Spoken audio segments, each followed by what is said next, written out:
This is Racing Unleashed Beyond the Pinnacle. Now we can go racing. Who is going to be king of the late breakers? Wow, qué adelantamiento. Speed up the bremses. Michael Speedle is throwing absolutely everything at this, including the kitchen sink. Tremenda pelea. Disaster strikes. Unglaublich. Wow, qué pelea. I'm loving this.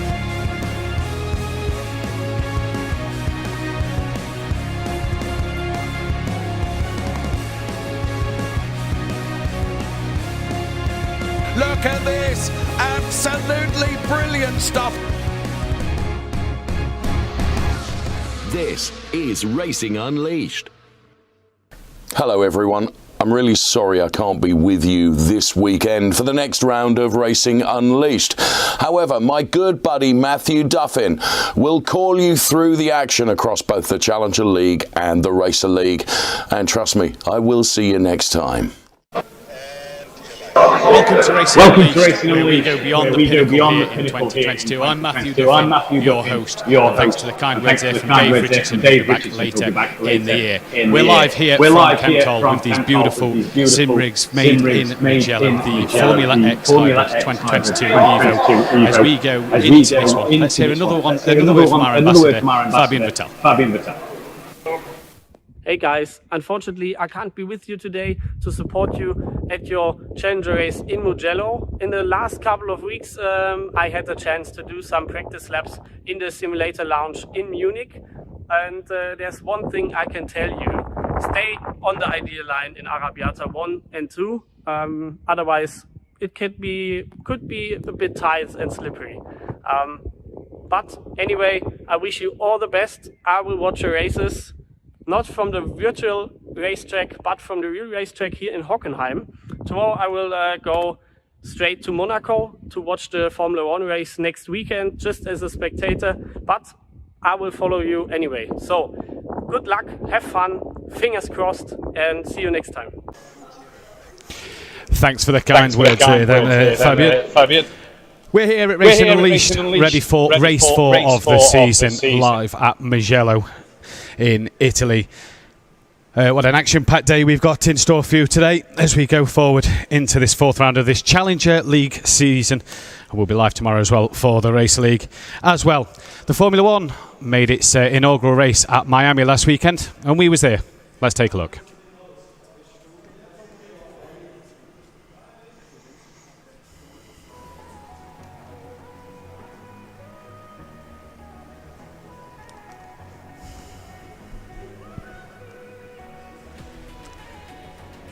Stunning views then of the Miami skyline.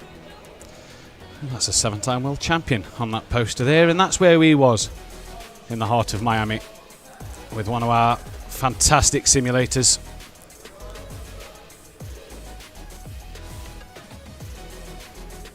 Letting the public and some movie stars experience what it's like firsthand to have a go here on the Racing Unleashed simulators. And what a weekend it was.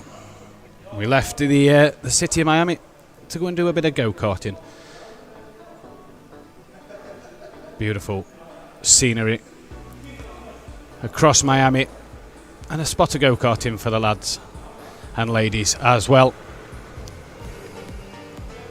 Into the nightlife, the beautiful sunset across the marina there. A bit of a party, a bit of a celebration for everybody going into what was a fantastic Grand Prix weekend.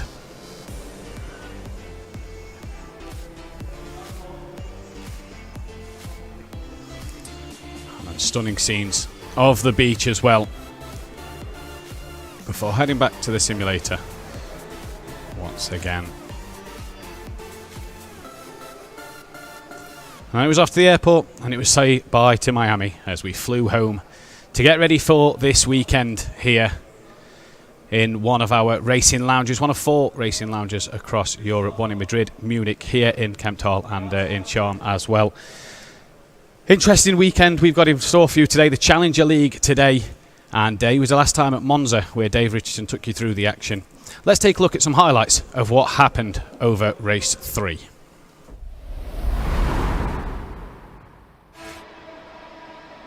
Oh, we're held for a long time on the lights as the cars are released now. Let's go racing. Welcome to Racing Unleashed with Strife already at the back of the pack. This is our championship race 3 here in Monza. Now, what did I say about this being something of a funnel through the Variante de Rettifio as cars go everywhere? So Lorenzo Hayder then, who has got the measure of Tiziano Caponio and puts himself into the lead. Rivoli, I said, was going to be one to watch. P3, Valverde P4, David Seed now P4 as he gets past Rivoli and gets past Valverde, but then Seed suddenly comes back as well. Focus on David Seed as he tries to get the draft off the back of the car. Hayder tries to break it. Seed is on the inside line now. Heavy braking into that turn. Who will come out ahead? Surely it's David Seed as we watch Fabian Mayer and Michael Frey. But David Seed has picked up the lead from Lorenzo Hayder with that move into turn number 1. Watching Matthias Dalla Rosa pursuing Antonio Rivoli, and he gets the draft off the back here. So let's watch. Is this going to be P6 turning into P5 as Matthias Dalla Rosa dives to the inside now? And surely it's job done. A brilliant overtake. Side by side. Really dodgy. Somebody has got to yield.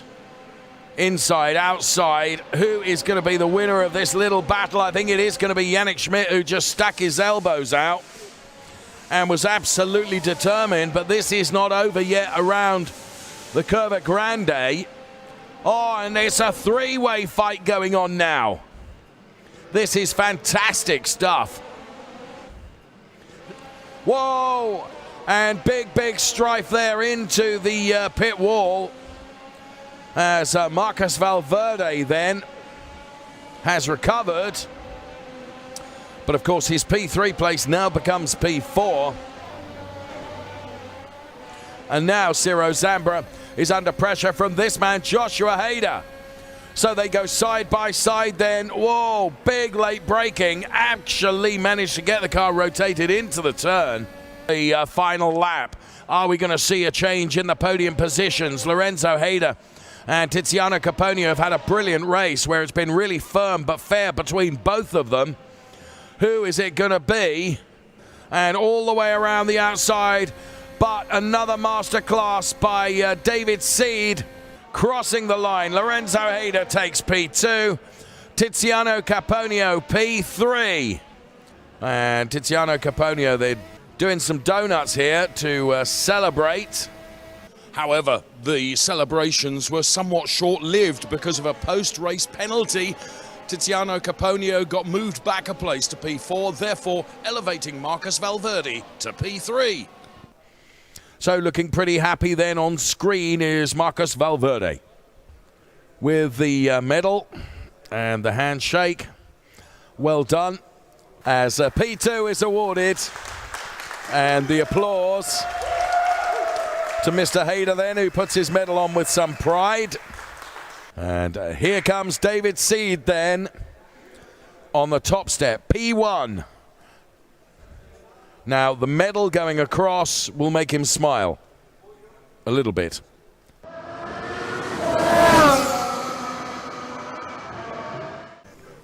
So that was what happened at race 3 at Monza last time around. We've got a great action-packed day coming up for you. We've got the finals from the Rocket F4 competition that was held in Bolton University last weekend. We'll take a look at that a little later on. We've also got some fascinating insights into what we do here at Racing Unleashed and our simulators from Mr. JWW coming up soon, as well as some fit and fast tips from Rolf Muller as well in the programme, as well as the Gear Up free practice session and the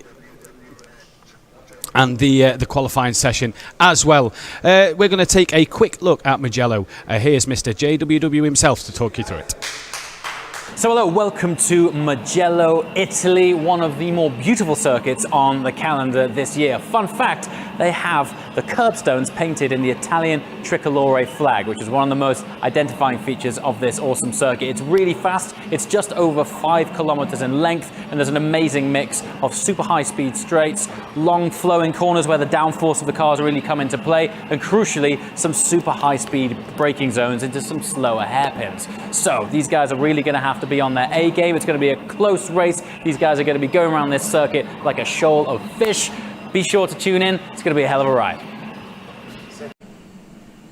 Thank you there, Mr. JWW. And here is the rankings for the Challenger League then, and it's the man, the myth, the legend, David Seed, who leads the current standings with 68 points. Marcus Valverde, 28 behind him already after 3 races. Sinan Demirbas then in P3 with Ciro Zambra in 4th place. Thomas Herzog is in 5th. He's currently 7 points off that P4 at the moment from Lorenzo Haider, a few points back from him. Tiziano Caponio in P7 with Tyler Klausch in 8th. Tied on 12 points with Nico Farland.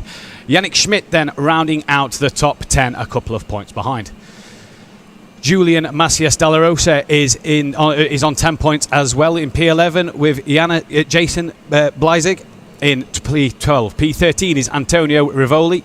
Tied on points with him is Yanis Ferrat and Michael Farai with 6 points in P15. 4 points for P16 and 17. Fabian Meyer and Adeni Jose Lendoff on 4 points. Joshua Hader on 3 in P18. P19 is Borja Zazo and Andrin Kaifer in P20 on 1 point. And bringing up the final screen, Meyer also on the point, and not yet to score this season is Michael Rollin, Martin Obholzer, Astrid Vollenweider, Matthias Theo Weider, Frank Seifert, Andre Wagner, Valentin Georgiev and Guzman Miguelas.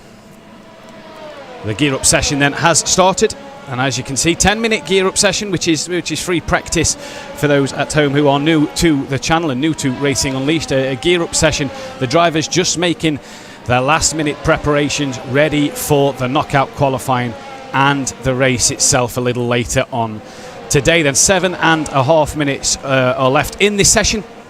And it's currently Luca Keller who is the man setting the pace in the free practice with a 33.3 so far.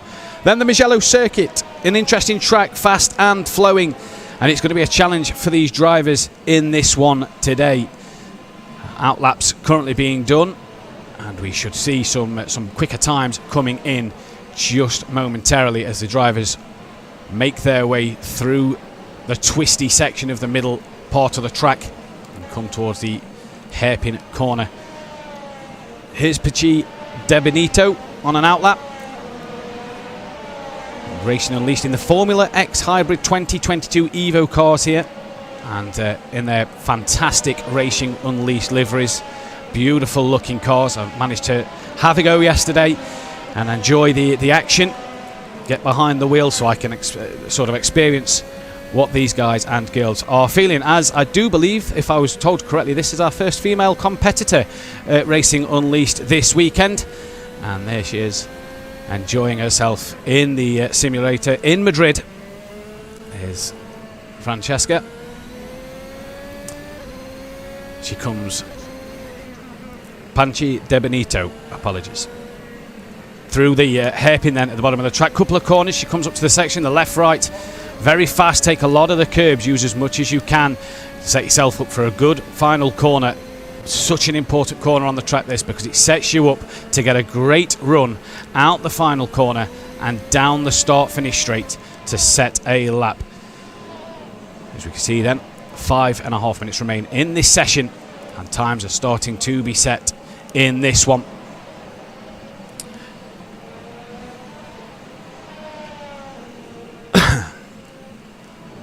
Good conditions here at Mugello today. Lovely clear skies around, and fantastic track conditions for these drivers to face as they're all coming through. Obviously, this is the Challenger League. The Racer League will be held tomorrow. And for these guys and girls out there today, it's going to be an interesting battle to see what they can do in this gear-up session. As here is Yannick Pleshter coming to the line. And can he improve on his time? No, a bit down. Here's Luca Keller. Just started a lap as we're seeing times coming in now on the left-hand side of the screen, and it's David Seed setting the pace some 0.7 of a second quicker than Joshua Heider. Here's Luca Kellett on board him, nice, calm and relaxed as he comes through turn 2 and turn 3. And this guy I've just been told in my ear, Luca Kellett, first time with us as well, so he's making his debut today in his first race as he comes through Arrabbiata 1 and 2. And look at the concentration on his face, focused firmly on his cornering and what he's got to do in front of him as he goes forward into this one. Stefan Jumli out on track as well coming into turn 1. He's just started his next lap and he's not yet got one on the board at the moment with 4 minutes remaining. They're trying to just get their lap times in. Just final preparations here in Gear Up as they head into the knockout qualifying a little later on in the programme. Here is Stefan Jumli, another debutant with us as well. He's in our racing lounge in Charm. And again, another man firmly focused on what he's got to do in front of him. Through the Arrabbiatas he comes, and a lot of concentration on all these drivers' faces this weekend. You'll see a lot of them throughout the course of the weekend firmly concentrated on what they have to do in our fantastic simulation rigs or simulation cockpits made in Maranello. Motion sensor, so the drivers will feel everything that they are experiencing on the track to make it as realistic as possible. And for these guys and girls on their debut, making their first appearance, they've got a lot to learn. Hopefully they've got the laps and practice under their belt. As here is your current championship leader and current quickest man out on the circuit at the minute, David Seed, the man with the smile on his face. Well, we hope to have a smile on his face by the end of the season. Setting the pace 0.4 of a second quicker at the moment, and so far doing a fantastic job as he gets ready for the knockout qualifying a little later on. He is the man on a mission. And can he get another race win to his name this season? He'll be hoping to really express himself in knockout qualifying a little later on, which we'll get into in a moment or two as well. Crosses the line and didn't improve on his lap time there. As Joshua Heider up into P2 then with 0.2 off the back of David Sees. Here's Yannick Plechter, a 1:20.5 at the moment is his best time. And again, first time driver Yannick is with us for the first time as well. So 4 new drivers out there on the track. And he's just got a car to his outside, but that doesn't bother him the slightest. He is focused on getting his cornering right, and would you believe it, that looks like it's David Seed just behind him. So no pressure on the debutant here, but he's got to make sure that he can remain concentrated on what he's doing as the championship leader is behind him. Lorenzo Heider now goes into P2 and is again just a bit quicker than his brother Joshua then, but by a couple of hundredths of a second. And Lorenzo Heider really getting the best out of his car so far here in Kemptall. Lorenzo Heider, you see once again as he just overtakes a car just on an out lap or maybe an in lap. Oh, just runs a little wide and just catches the gravel, but either way manages to keep hold of the car. And look at the concentration. 2 or 3 corners ahead, he's looking into what he's got to do. Sinan Demirbaş has got a big week ahead of him. He's in P4 at the moment, and if he wants to climb this championship standings, he's currently 9 points behind Marcos Valverde. And Demirbaş here has got a lot to do this weekend, today should I say, if he is to make up the place. Joshua Heider as well, currently P3 in our racing lounge here at Kemptall, and I saw this guy practice yesterday, and I tell you what, he is a very, very quick driver, and he's here as well once again to try and take the challenge not only to his brother but to David Seed as well. And look at that concentration on his face. David Seed, still your quickest man out on track at the moment as he is approaching the end of the session. Then 25 seconds remain in the session, and these drivers all making their final adjustments and preparations for later on. 19 drivers currently have a lap time set, and the top 10 at the minute separated by 0.9 of a second.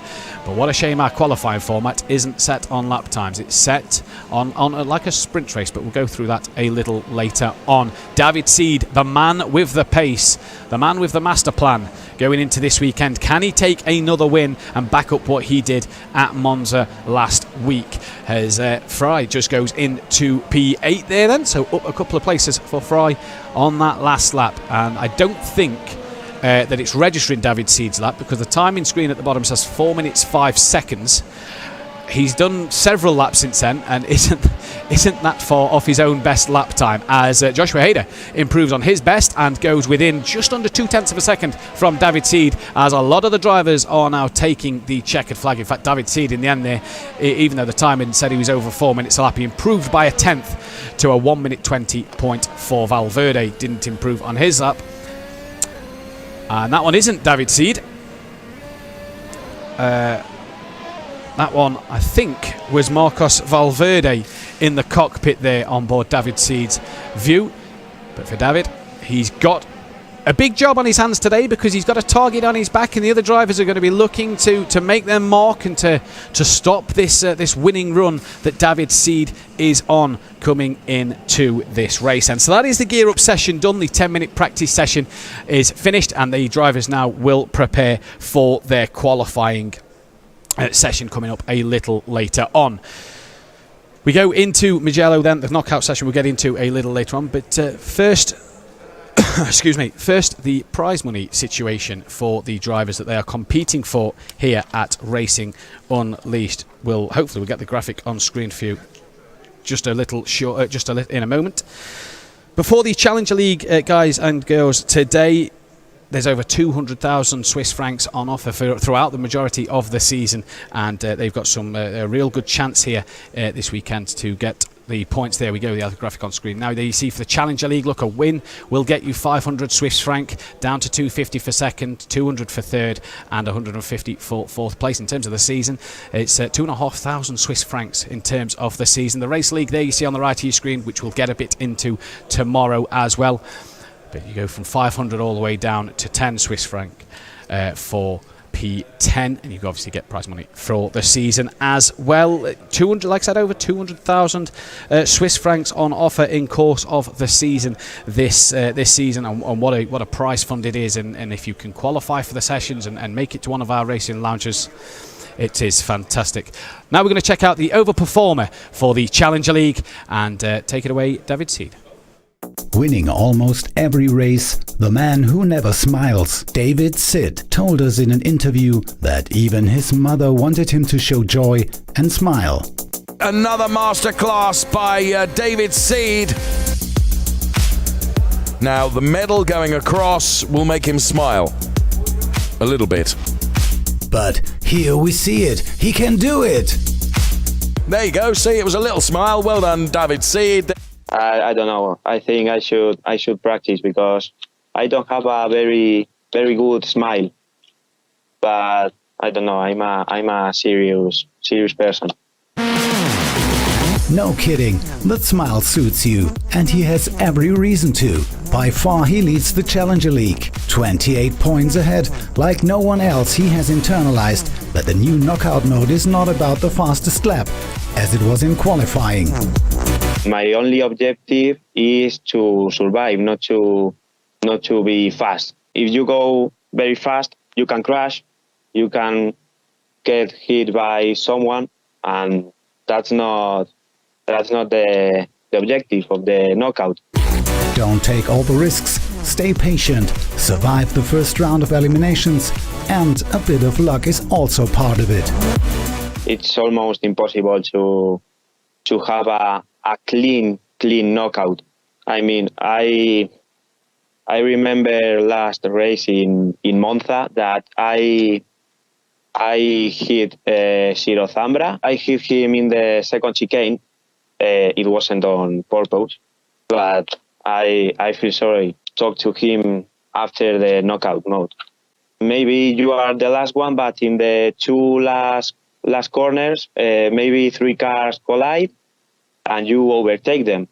So you need to be patient and try to not make mistakes and survive. A comfortable position already at the beginning of the season. and it doesn't look like he's going to end his winning streak. Is there a smile then, David? Maybe if I win the championship, I will smile for 3 seconds or 4. I will think about it. Oh no, David. We highly recommend keep smiling. This is Racing Unleashed Beyond the Pinnacle.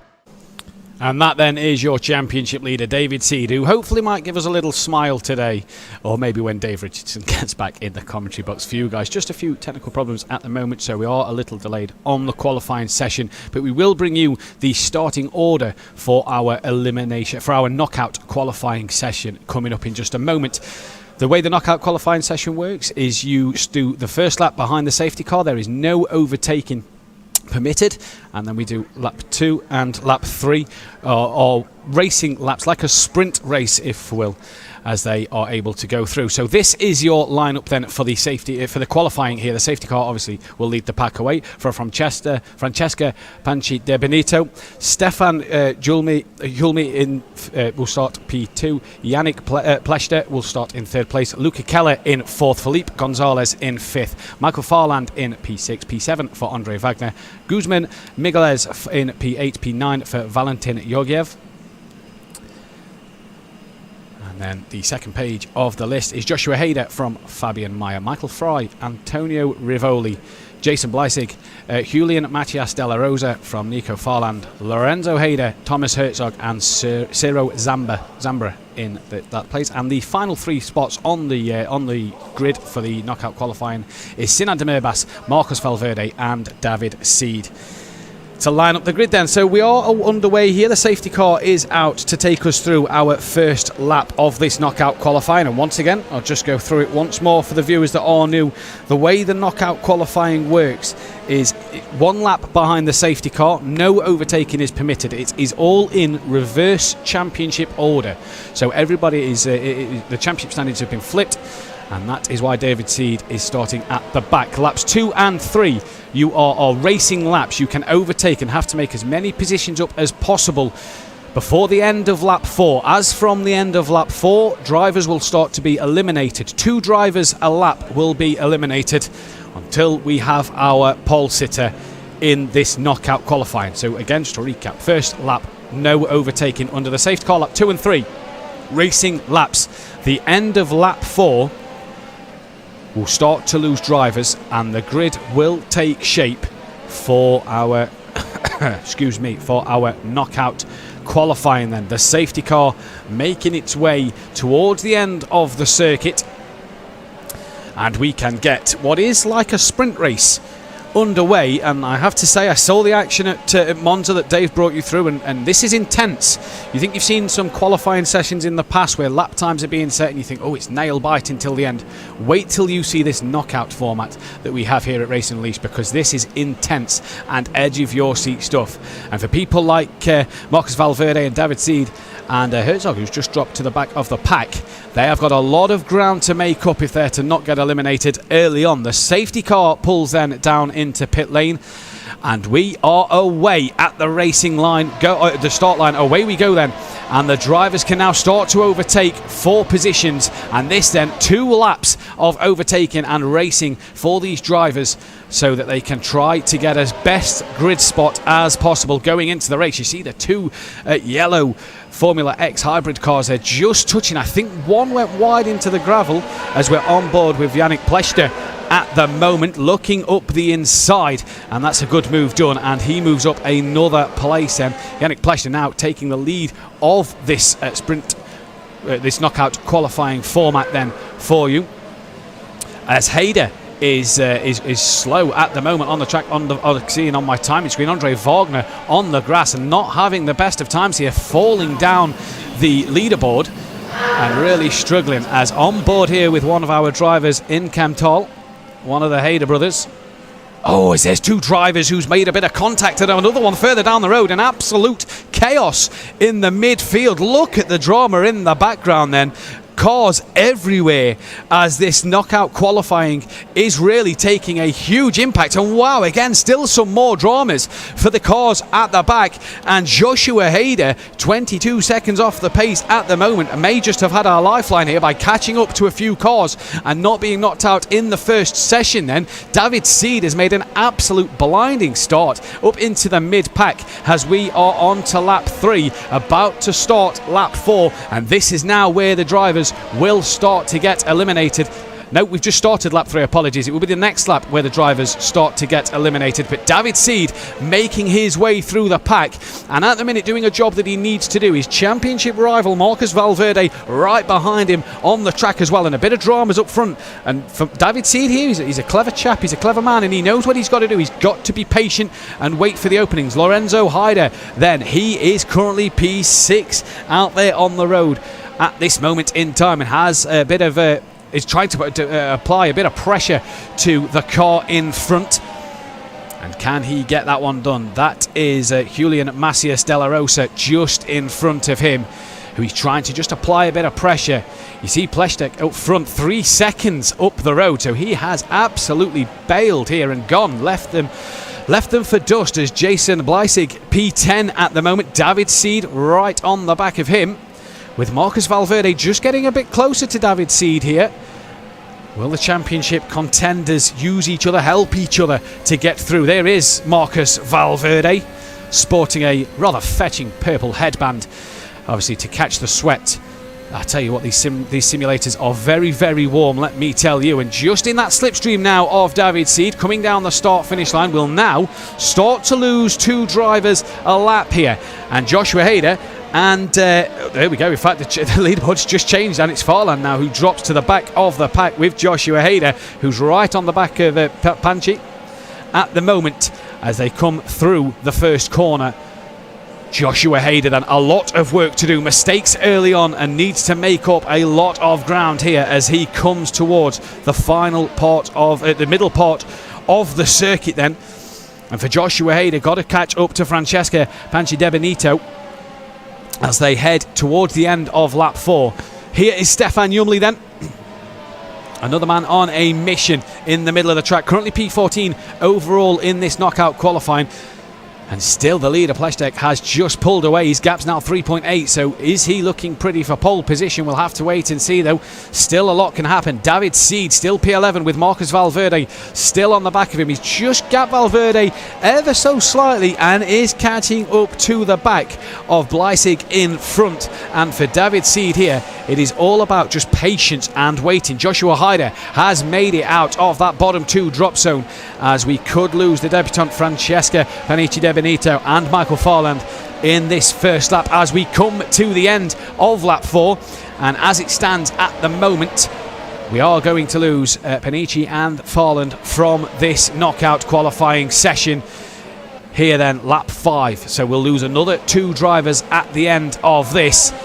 And Hader managing to make his way through the pack and managed to make his way up another 2 places he needs to find, though, if he is to his way. There we go, he's just managed to find 1 on the timing screens as he is to get into now what he needs to be 18th place. David Seed, though, still on the back of Bleissig in front of him as he is trying to get past to make some more places. There is Francesca, she is pulled to the side as that is her qualifying over and done with. She will start 21st on the grid, I do believe then. So Guzman Miguel, and Joshua Hader, a lot of work to do for them too, as Migueles is well off the back and well off the pace. Hader has to find 3.5 seconds if he's to catch Andre Wagner in this lap, and that is a big ask. So we could be losing Joshua Hader here very early on, the man who had a lot of pace in practice and you saw his lap times was good, but lap times in this knockout qualifying doesn't mean a thing. It is all about staying out of trouble, being consistent and getting them laps under your belt and making them positions up. There is Joshua Hader here live in Kemptol. And look at these boys here, 4 and 5 abreast, and that's Lorenzo Hader, who's just made contact with Macias there. at turn 1, and it looked like it was 4 abreast going into turn 1 before a couple of drivers bailed or was later on the brakes, and Lorenzo Haider really wanting to make some positions up here. David Seed has got past Bleisig into P10, and Haider moving up into 4th place ahead of Farland then, and a great job so far. We are going to lose then Migueles and Joshua Hader from the qualifying session. It's now down to Andre Varga and Marcus Valverde. What has happened to him? He's had a bit of a problem somewhere. Was just behind David Seed a couple of laps ago. He's dropped down to P7. Here's Felipe Gonzalez in our racing lounge in Madrid. And for Felipe Gonzalez here, up the order in P6 at this moment, currently running in a strong position, and he sees Farland and Hader not too far in front of him up the road, as Demerbas and Macias there change positions on your timing screens in P8 and P9. But for Valverde here, what has gone wrong for him in this race? He has dropped to P17 and is some 4 seconds off the back of Ciro Zambra then. And for Marcus Valverde, well, that is not the qualifying session he would have wanted. The knockout format here providing such drama. 2nd in the current championship standings and 17th on the grid at the moment. We are going to lose him and Andre Wagner from this at the end of this lap, as Sinan Demerbas looking to go up the inside at turn 1. He can't get that job done, and David Seed just prowling behind him, waiting for an opportunity to get that P9. So Andre Wagner and Valverde are out of qualifying, but Sinan Demerbas here, a lot of work to do to make up positions, but also keep David Seed behind him. He wants his best grid position as possible for the race a little later on. We are now down to 16 drivers, and there is a very disappointed Marcus Valverde you saw on your screen just briefly. Sinan Demerbas then looking to get on the back of, try and find the name, Julian Macias de la Rosa in P8 at the moment, as we'll lose another 2 drivers. So far it's Ciro Zambra and Valentin Yogiev will be lost from qualifying. And what has happened to De La Rosa there? He's just dropped a few places, as here's Stefan Jumli, currently in P14. He sees the cars in front of him, knows what he's got to do before he faces potentially being knocked out of this position. But De La Rosa lost a place or 2 there, and David Seed up into P9 now ahead of Felipe Gonzalez. Here though is Lorenzo Haider, P4. He has Mikael Fry just in front of him for P3, and here is Valentin Yogiev, who has dropped to 15th place. As Ciro Zambra and Valentin Yogiev done for qualifying, and Zambra there again, another disappointed look on another driver's face. Felt he could have done better. Yogiev then out of qualifying as well, and we are down now to 14 drivers left in this knockout qualifying session. Thomas Herzog here currently sitting in 13th place and in the danger zone of being eliminated. He's got Stefan Jumli right on the back of him. He's also got Jason Bleisig just in front, who he's trying to get out of that elimination spot. If he can get that place towards the end of this lap, it is all or nothing, do or die for Stefan Jumli and Thomas Herzog in this qualifying. They know that a couple of mistakes from the drivers in front and they could be in for a few more positions. Getting to the end of the lap here at Mugello, and you just feel that for Stefan Lumley it is it's going to take too much to do. 1 corner to go. Needs a couple of drivers to have a problem at the final corner. And that doesn't look like it's happened for Herzog or for Lumley, but Herzog here could have that slipstream long run down towards the start line. I don't think he's close enough though. So for Lumley and Herzog, they are the next 2 drivers to be eliminated from qualifying. And Stefan Jumli there, obviously on his debutant today. A rather disappointed look, but I'm sure P14 he will take that one, as Rivoli then just makes up a place and a car all over the curb. I think that was Bleisig there on the curb, just having a little moment, but managed to keep it all together. For Rivoli here, Antonio Rivoli and Yannick Bleisig have got to make up around about 3-4 seconds to the car in front, which is Felipe Gonzalez, if they are to make it out of a second and a half, apologies, if they are to make it into that next lap and just fight for that extra position or 2. Obviously for Bleisig here, could start P11 if he can get past Rivoli. And Rivoli can see Felipe Gonzalez just in front of him, and this then is an interesting part of the circuit down towards the hairpin And then they've got the quick chicane of Biondotte coming up before the final corner. And for these drivers here, this could be the end of it. 0.4 of a second between Bleitzig and Rivoli then. That could be the difference of 11th and 12th. Both drivers look like they're going to get eliminated then, as Felipe Gonzalez is just too far ahead of Antonio Rivoli, who is going to line up P11, and Bleitzig P12. Obviously, this is all a preliminary result before race control will take a look to make sure nothing went wrong. But there is Jason Bleitzig, and a rather calm look on his face, and P12 for him. So Felipe Gonzalez and Sinan de Merbas now, the drivers. No longer Sinan de Merbas, because what has happened to Luca Keller, he's in the pit lane. And for Luca Keller in the pit lane, it's saying on the screen then, he is in a spot of bother here then, because if he's in the pits, that will promote Felipe Gonzalez to P9 and Sinan de Merbas out of this knockout lap for him, giving him an extra lap. Keller is on track, apologies. So Keller on track, not sure what happened with that graphic there. Just been told in my ear, but he is P10 according to the standings at the moment, and some 27 seconds off the pace, as I can see on my my radar, that Keller is a long way behind the other drivers. So it could be P10 for Luca Keller. Not sure what happened to him there. But that promoted Felipe Gonzalez to P9 and Sinan de Merbas to P8, and gives Sinan de Merbas that extra chance of going an extra lap here. Then David Seed currently up to P7, as Yannick Pleschter up front is absolutely gone at the moment. 0.4 of a second, so he's actually made a mistake so far. Felipe Gonzalez to the line. It's going to be P9 for him, and inside the top 10 as he has finished his knockout qualifying. Sinan de Merbas gets one more shot, and he's trying to gain on the championship leader. Sinan de Merbas third in the standings, a long way in front of Marcus Valverde at this moment in time. Obviously a preliminary result before the race control will give us the final classification.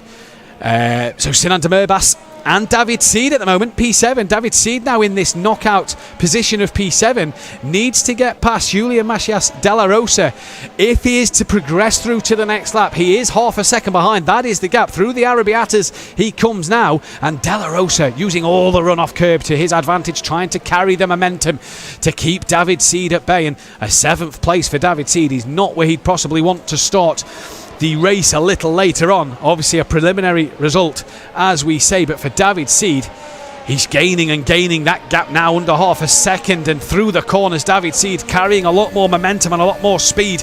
And can he find that edge to get past de la Rosa in the end of this one? There's the back camera view. What a shot of that from de la Rosa's car as he sees David Seed. Then Sinan de Merbas will start P8 provisionally, and David Seed then is going to be eliminated in P7. Then your championship leader is done for qualifying, and he's going to try and make a move around the outside of Macias de la Rosa there, and just putting de la Rosa under a bit of pressure going through turn 1, which de la Rosa will not want at all. But he has a lot of work to do if de la Rosa is to catch Nico Farland and Mikael Fry for P5 and 4. So Nico Farland and Julian Macias de la Rosa then are in the knockout stages at the moment. 6 drivers left, and there is Nico Farland in our racing lounge at Munich, and he can see Mikael Fry just in front of him and will want to make up that extra position to get him through to the next lap. He knows he's in that tricky position at the moment, coming through the halfway point of the lap. And I told you folks, if you guys are watching at home, boys and girls, ladies and gentlemen, this is a fantastic qualifying session. You have not been disappointed seeing our top 3 not make it through the pack, and this is what makes the knockout format so interesting here at Racing Unleashed. And what a move that is from Farland. Fry just looked like he had a problem before because he was off the throttle. Excuse me, he was off the throttle, and Farland promoted to P4 and gets another shot at doing another lap. But Julian Macias de la Rosa, P6 provisionally, as look at Lorenzo Haider going up the inside of Fabian Mayer here. This for P2 and 3, a little bump as it's elbows out coming into 2 and 3. And Lorenzo Haider, job done. And up the inside he goes, and can see Yannick Pleschter in front. Here is Lorenzo Haider here in Kempthal. One of our drivers, many drivers here at Kempthal today who are experiencing this elimination qualifying. And Dave said to me before I flew out to Kempthal this weekend that the drivers don't necessarily like this format, but the audience love it, and I tell you what, I'm loving it here firsthand. Fabian Mayer then, currently P3 and in danger of losing that ground and being knocked out.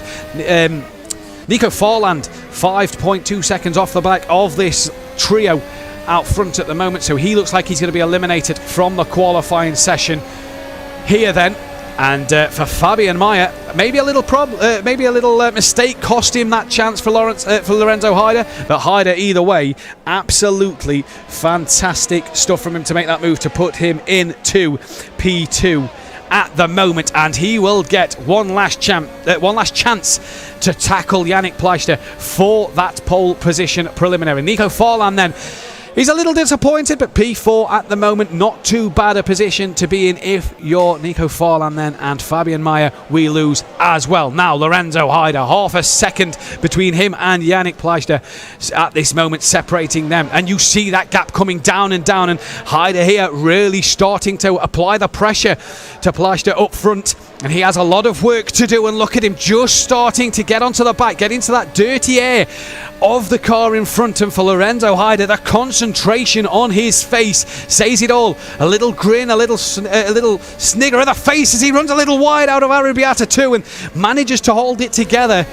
But that really hurt his run. The rear view camera on Yannick Pleister's car here for this lead. He's having a little look, his Heider.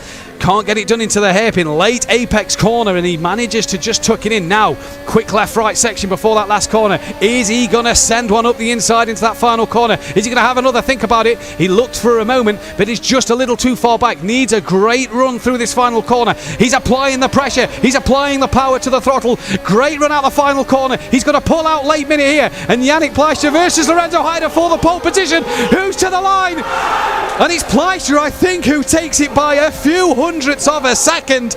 And what a run from Lorenzo Heider out the final corner. He gave it everything at the end.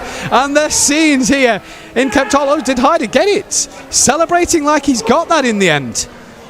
The timing screen saying it's Yannick Pleister, but Heider there you see looks like he thinks he's got that one in the end. The timing screens are saying Yannick Pleister, but I tell you what, the scenes here in Kemptol, you can hear them screaming from the other side of the building, and Lorenzo Heider would have absolutely enjoyed that one. And what a knockout session that was, and I hope you enjoyed that one as much as I did at the end there. An absolutely fantastic confirmation. There he is, look, giving it a bit of a fist pump, applauding everybody else, his friends and colleagues who are here cheering him on today.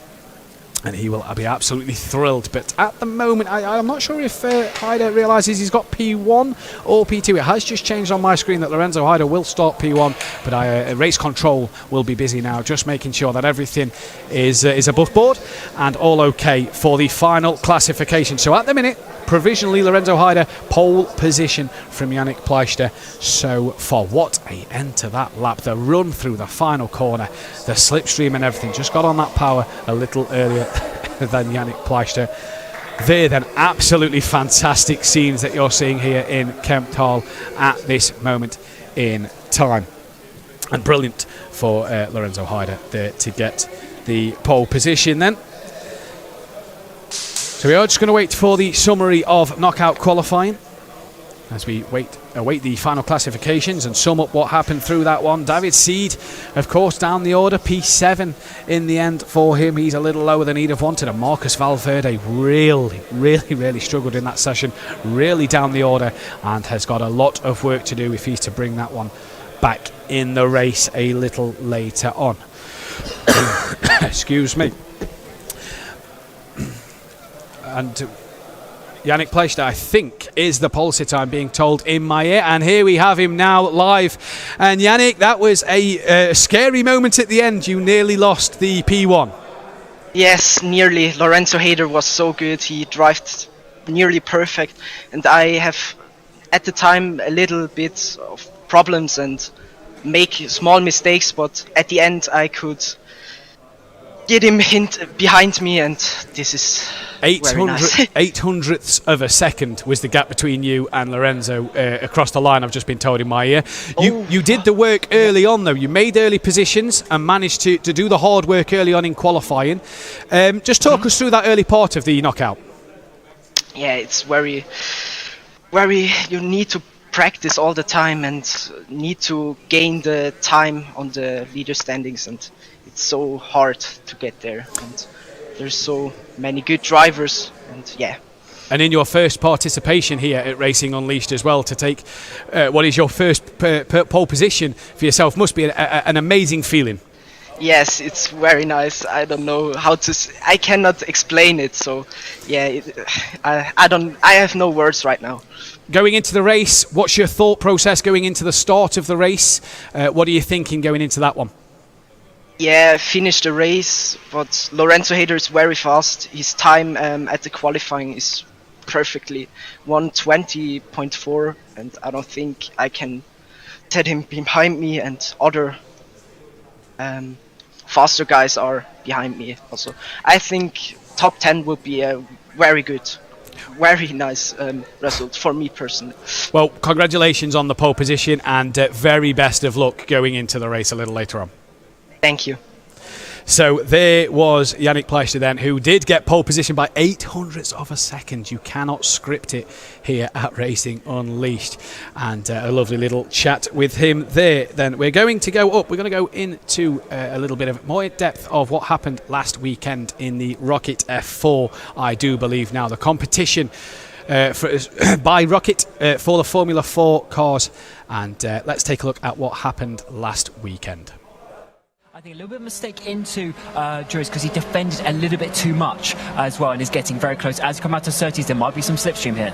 Yeah, let's see what can happen. This is going to be a tight one. Hawthorne's we've seen before a couple of times. It's not really the best overtaking opportunity, but what can Marcus Luzio do? Can he find his way through? As on the right-hand side of your screen, Zach Sweeney is defending from Ronnie Smith up towards Hawthorne's as well. The battle for 5th place. Ronnie Smith's trying to go around the outside. Is where he got the penalty in the previous race for trying to make a move on the inside. And now on the run towards Westfield Bend, here comes Ronnie Smith. He looks to it. He's getting it, and Zach Sweeney's been tapped off. Zach Sweeney into the gravel trap. Ronnie Smith as well. Kai Bacchini has come through and picked up both positions, and Dylan Warren is there as well. And as we come up to start the final lap of the race, Luzio getting very close to Nathan Clifford, coming towards the outside through the clearways up into the Clark curve. That's not going to work out, so he's going to try and get a bit of a over and under as we come towards turn number 1. This is the final lap of the race. These two battling for the final podium place, and Clifford is holding on from the back of the grid. This could be the run. We've seen side-by-side battles here go wrong multiple times throughout the day, and it looks like they're going to try again. Luzio goes towards the outside. He's going to hold it all the way around the outside of Hawthorne's. That's going to be so difficult. Clifford's going to push him out wide, but it's just about leave him enough space. As he comes towards Westfield Bend, still side-by-side between the two. Clifford still holding on the outside, but Luzio remains around the outside. 2 corners now. Can they make it a third that they go around? It looks like they're going to be holding on, and is Luzio. He goes too wide though, and Clifford holds on. Yeah, that was rough stuff, but here we go, final corner, Deegan Fairclough, and he's done it. It's 2 victories for Deegan Fairclough, and 26 points apiece as well, fastest laps in both, and he cannot believe what has just happened. That is a life-changing moment for one young man. Going back even further in a date, as we'll take a look at some of the replays and such from race 2 of the girls' race as well. This is taking us way back. We'll see how good our memory is, mate, because I'm not sure about you, mine's not so great. Indeed, we'll see obviously some of the best points of the day. So this is Macy Hitter in the girls' final, of course, getting a good run, getting past Jessica White there as you come through Paddock Hill Bend. You had I think it was Ella Wrigley come there through the outside, but you have to look at the front here. It was Chloe Grant going around the outside of Monica Bolton Ramos. That was a huge moment in the day, because then she got the lead and she managed to go off. But this was an amazing move. They both left each other loads of space. Fair, clean racing by the two girls, and Chloe came out on top on that one. Yeah, it was a super move to commit to go around the outside. We'll see it again from offboard. You can see how the space given is absolutely perfect again from both of them. Well, we also have Monica Bolton Ramos crossing the line to win not only the race but also the title, of course, to win the girls' final here. Really great race, had to apply the pressure, and Chloe Grant was sinking in her seat. Again, that was a rough moment. I'm sure she didn't really want to be reminded of time and time again, but here we are. You have said about 5 times, unfortunately, but that's competition. Thank you very much for joining us. We've had a fantastic time, and we'll see you next year.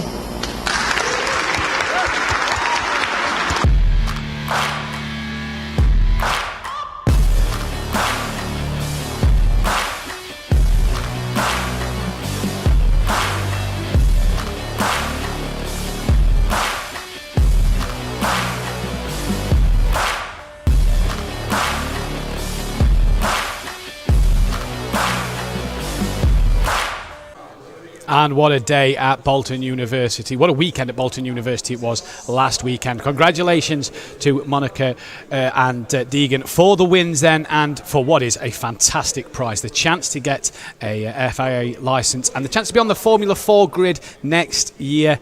They'll have training in the back half this season. We're going to go to Ralph Moller, though. If you want to be a part of Racing Unleashed, and you need to be in shape, you need to be fit.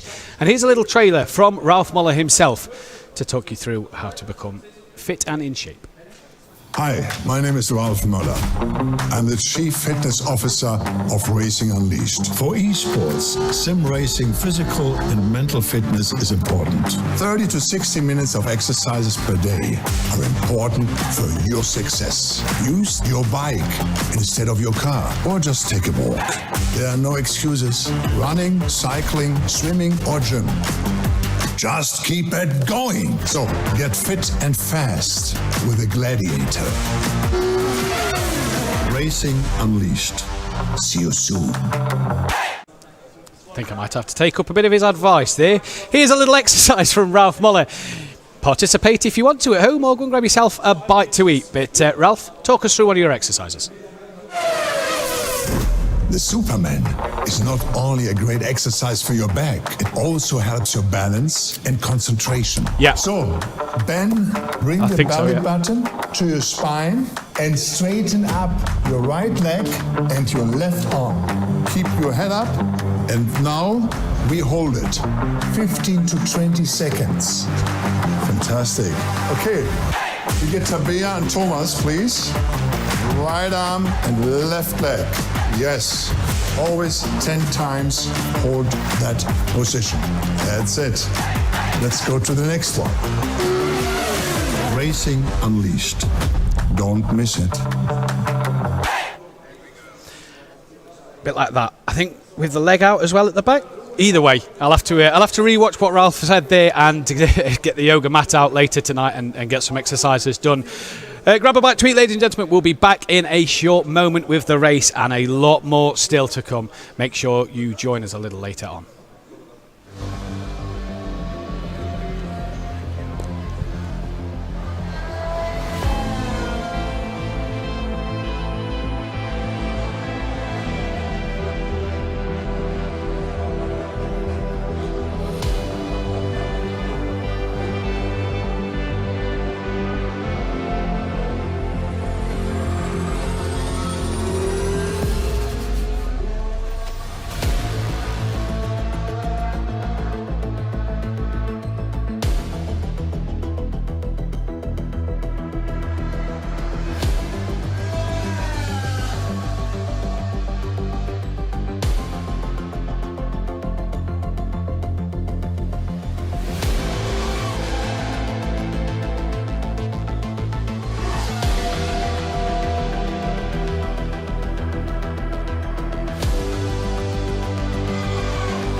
Your host for this weekend, and welcome back to the session. I hope you had a bite to eat and grabbed yourself some refreshments, or if you didn't, I hope you're back, because what was an exciting elimination knockout qualifying session.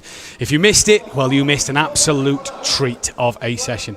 0.08 of a second separating P1 and P2 in the end. It couldn't have been any closer. We'll get through to some replays in just a moment's time to go over what happened back in that knockout qualifying. But what a session we had in store, and for the championship leader and second place, not the positions maybe that they'd have wanted in the provisional standings. We are still just awaiting confirmation of the final standings coming through, but either way, it was a fantastic session all around, and a lot of drivers can be very happy with themselves. I know Lorenzo Hayder here in the session was very happy. Here then is one of the replays, Della Rosa having a mistake early on, and you see there Thomas Herzog just trying to get alongside him. That's under the safety car when we do not overtake anybody. Just tries to get alongside. Look at this, 3 wide. Luca Keller up the inside, and 3 into 1. It doesn't really go, and it didn't go there, and the car in the middle, round he went then as Luca Keller continued on his way and being just squeezed a little bit, 2 wheels onto the grass, and that just forced him off into the gravel trap on the exit of turn 2. Joshua Hayder then, we heard here in Kempthall that disappointed, and straight into the back of another car there. Was that a little brake check, or was that just misjudgment from Joshua Hayder? This a bit of a better angle of it. Look, Joshua Hayder onto the grass, and as he's then trying to make to the curb, just a bit too optimistic and taps himself around there, which caused a bit of a domino effect and a few other drivers getting caught out. Antonio Rivoli then up the inside, gets a tap up the rear, and then taps the car in front of him, which spins him and the red car around. You see the L car off as well a little further up the order, and then it just spiraled out of control, with drivers just not being able to avoid the cars that had span. What an epic knockout qualifying session that was, and a lot of drama and a few penalties as far as I am aware at this moment in time. But we will get the final classifications to you as soon as possible. What was an absolutely fantastic knockout qualifying. Here, though, is a look at the final lap of the session, and what an outstanding lap it was. Yannick Pleister and Lorenzo Hayder on that final lap in qualifying, and look at this, 0.08 of a second separated them. It couldn't have been closer across the line if you tried. You couldn't write this stuff. 0.08 of a second in the way of the debutant, the newcomer, Yannick Pleister, who took pole position, and he was ecstatic with that in the little interview earlier. Here, look, the scenes here in Kempthall of Lorenzo Hayder. Thought he might have just done it at the end, thought he might have snuck it at the end, but it wasn't to be for him, sadly. 0.08 of a second across the line, and Yannick Pleister, look at his reaction in the cockpit. Seemed to not know if he had pole position or not there himself, but he was over the moon when we spoke to him a little early on. And what a job in qualifying he's done, and what a job he's got to do in this race if he's to maintain that lead. Kind of had a bit of a sprint race there to practice what he can do, get his lines right, get his consistency right, and be as smooth as possible in the race. He's got to now put that into the actual performance later on, and it's going to be excuse me, some tough work for him there then. What a qualifying session. I hope you're all ready for the race as much as I am. That is the closest qualifying session, so I was told off air in the break. That's the closest qualifying session they've had, and it was a privilege to bring you that one myself. As we just get ready, we are still, I think, awaiting the final confirmation from race control for the standings. And here we go then. We have got the starting grid now. Just been told by my director in my ear. Here is the starting grid then for the Mugello Challenge 4 race. Yannick Pleister will start on pole from Fabian Meyer, promoted into second place. Nico Farland is up into third from Michael Fry. Julian Macias Della Rosa from Lorenzo Hayder, who has had a big penalty there, dropping right down the order. David Seed then just behind him, and that's not where he'd have wanted to start for him. Sinan Demirbaş is in P8 from Luca Keller, and Antonio Rivoli bringing out the top 10. P11 then for Felipe Gonzalez from Jason Bleissig in P12, Thomas Herzog in P13, Stefan Yumli in P14, Valentin Yogiev in P15, Cero Zambra in 16th place, Marcus Valverde 17th place, and that is not a position he would have wanted to start with his championship rival up the order. Joshua Hayder down in 18th, Michael Farland 19th, and Andre Wagner in P20. from Guzman Migueles in P21 and Francesca Panchi De Benito in rounding up the final spot of the grid in P22 then. So that's your order, and for Lorenzo Hayder it was as close as can be, but a penalty costing him several places and putting him down the order in the standings going into the race coming up shortly then. What a job that Yannick Pleister had to do. What a job he did in qualifying. And with Hayder being demoted then few spots just out of David Seed has got to take his time but work through the pack as quick as possible. He wants that other win, and with his championship rival Marcus Valverde and Sinan Demirbas starting behind him, it's an extra chance here for David Seed to score some big points and pull away in the championship standings then. Race coming up shortly. Drivers just being told that they are getting ready in their sim rigs and in their cockpits as we go into this one. Fantastic. I think about approximately 30-minute race is the time length of this race, and what a race it looks to be. It's going to be an absolute fantastic. Watch out for Valverde coming from 17th on the grid. He could be a driver to keep your eyes on. What we're going to do right now then, ladies and gentlemen, we're going to go through JWW for a quick track insight. This thing is awesome. First of all, starting off with the tub, the chassis itself. This is actually handcrafted in Italy, and it's designed to simulate effectively what it's like to be in a single-seater environment. Now, when you lower yourself inside here, you are sitting in a real carbon seat, which is very tricky indeed. Now, what self-respecting single-seater wouldn't have a removable steering wheel? This also carbon effect, real carbon shifters here, and there is a plethora of tech for you to learn as you go down the Racing Unleashed journey. Now, down there's a really trick pedal box. Once again, this is designed to simulate what a brake servo is like on a single-seater with high downforce, really stiff, really reassuring, and you can actually adjust the pedal box itself to get your optimum feel. Now then, racing harnesses. This for me is my favorite feature. There is a retention system inside the shell itself which simulates G-force under heavy braking, and it can actually replicate up to 5 Gs of deceleration. It's super immersive, and when you try it for the first time, you can't believe how much it adds to the overall immersion of driving a single-seater. And then to tie it all together, down here at the back, we've got the hydraulic actuators, and this simulates the lumps and bumps, going over curbs, undulations, and just general movement of the car. All in all, it's one of the best simulator experiences you're going to find ever.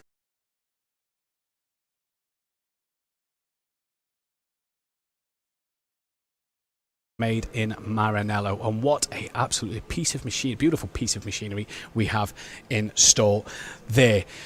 So the race coming up not too long away, and as we said, Marcus Valverde, he's got a lot of work to do. So does David Seed, the man though who is on pole position. Yannick Pleister, can he do the job? He did it in the knockout. Can he do the job in the race? He's got a bit of a tricky task up ahead of him on his debut nonetheless as well, his first start here at Racing Unleashed. So what a nervous time. He must be feeling the pressure at this moment. The drivers getting in their cockpits across our racing lounges, and they are all getting ready to go momentarily as we head to the circuit Mugello for the 4th race of this Challenger League season. We're going to be live though now with the race. It's going to be coming up just shortly, I'm being told in my ear. So here we go then. We're going to get ready to go racing. This is Racing Unleashed Beyond the Pinnacle. Now we can go racing. Who is going to be king of the late breakers? Wow, qué adelantamiento. Speed up the bremses. Michael Speedle is throwing absolutely everything at this, including the kitchen sink. Tremenda pelea.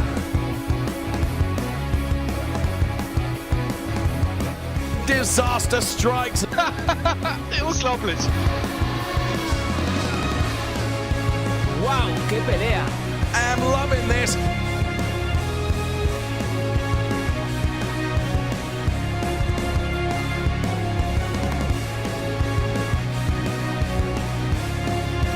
Look at this. Absolutely brilliant stuff.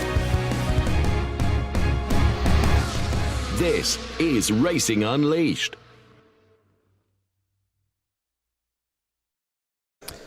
And we're joined now by Francesca, who makes her first race start here at Racing Unleashed. And Francesca, how do you feel?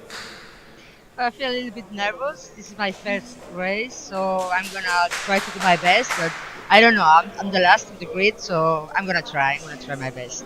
We wish you all the best of luck. Hopefully you'll be able to pick up a few places in the race. Thank you much. Thank you very much. Joining us as well is P21, Guzman Miguelez. Guzman, how do you feel for this one? Oh, is he not with us? Okay, sorry, he's not with us, I've been told in my ear. I think we are moving on to another driver on the grid for an interview as we're going through the list. Michael Farland and Andre Wagner there then, getting ready for their race. Sat in there, bit of a sign in the background there. There's Joshua Hader and Marcus Valverde. What's going through that young man's mind as he lines up P17? Ciro Zambra and Valentin Georgiev, 15th and 16th. I think we're going to get a quick word with Ciro. And Ciro, P16 in this one. What's your plans for the race? Yeah, I'm looking forward for a good race. I'm trying to be a bit defense at the start, and yeah, we'll give my best, I think. Well, we'll let you get ready. Best of luck. Thanks. So Ciro there trying to just be patient at the start of the race and hopefully make up some places as he goes along in this one. Then P14 and 13 on the grid. Thomas Herzog in 13th place from Stefan Jumli in 14th on his first start. And he's got his fan in front of his face as Thomas Herzog. He's ready to go. Big smile on his face. As there we go, look, the cameraman picking him up, and it's warm. It's warm in these cockpits, and he's got his fan ready to go. He's absolutely enjoying himself and looking forward to getting the start in this one. P12 and 11 then. Yasin Bleisig in P12 and Felipe Gonzalez P11. Looking ready to go and looking like they're focused and fully prepared for what they need to do. P9 Luca Keller and P10 Antonio Rivoli. Few smiles, few nervous faces, but the concentration nonetheless is absolutely crucial for these guys. Sinan Demirbas P8 and David Seed P7. That isn't David Seed's footage, live camera, but there is Sinan Demirbas P8. He looks ready to go. We've just been told that David Seed has had to change simulator, so we will hopefully see David Seed. There he is. And he's had a little grin on his face, I see there. Here's a smile from David Seed. There's a rare occasion that we see the smile.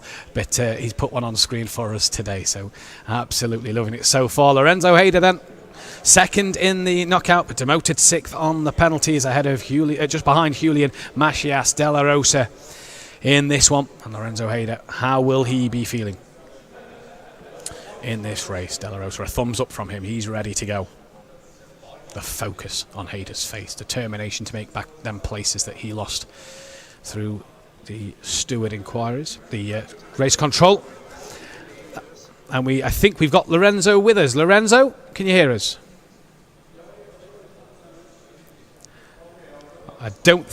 No, we don't have Lorenzo. Lorenzo in the zone, doesn't want to be disturbed. He's on mute, so he's fully focused on the task he has in front of him in this one. So Lorenzo getting ready to go. He is really trying to make up some places. What he's going through, that young man's mind, after the knockout qualifying session. P4 and P3, Michael Fry on the in P4 and Nico Farland in P3. And again, the sign Team Farland in the back. Father-son driver lineup on the grid today. Nico Farland on the grid as well. And a smile there.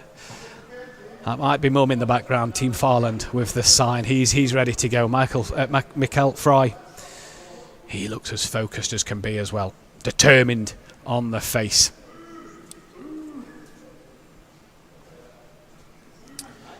And your front row of the grid then. Fabian Meyer in P2 and Yannick Pleister in P1. And just to let you know there, P1 giving you the little signal to say that he's P1, and Fabian Meyer P2, promoted to that P2 spot after the penalty to Lorenzo Hader. these guys have a big task in front of them. What can these drivers do? Yannick Pleister, what a job can he do on his first start here at Racing Unleashed. He's got the chance to get a good start, to get away. Well, we spoke to him before the break, and he was absolutely looking forward to this race start and looking forward to get going here then. So that is your grid.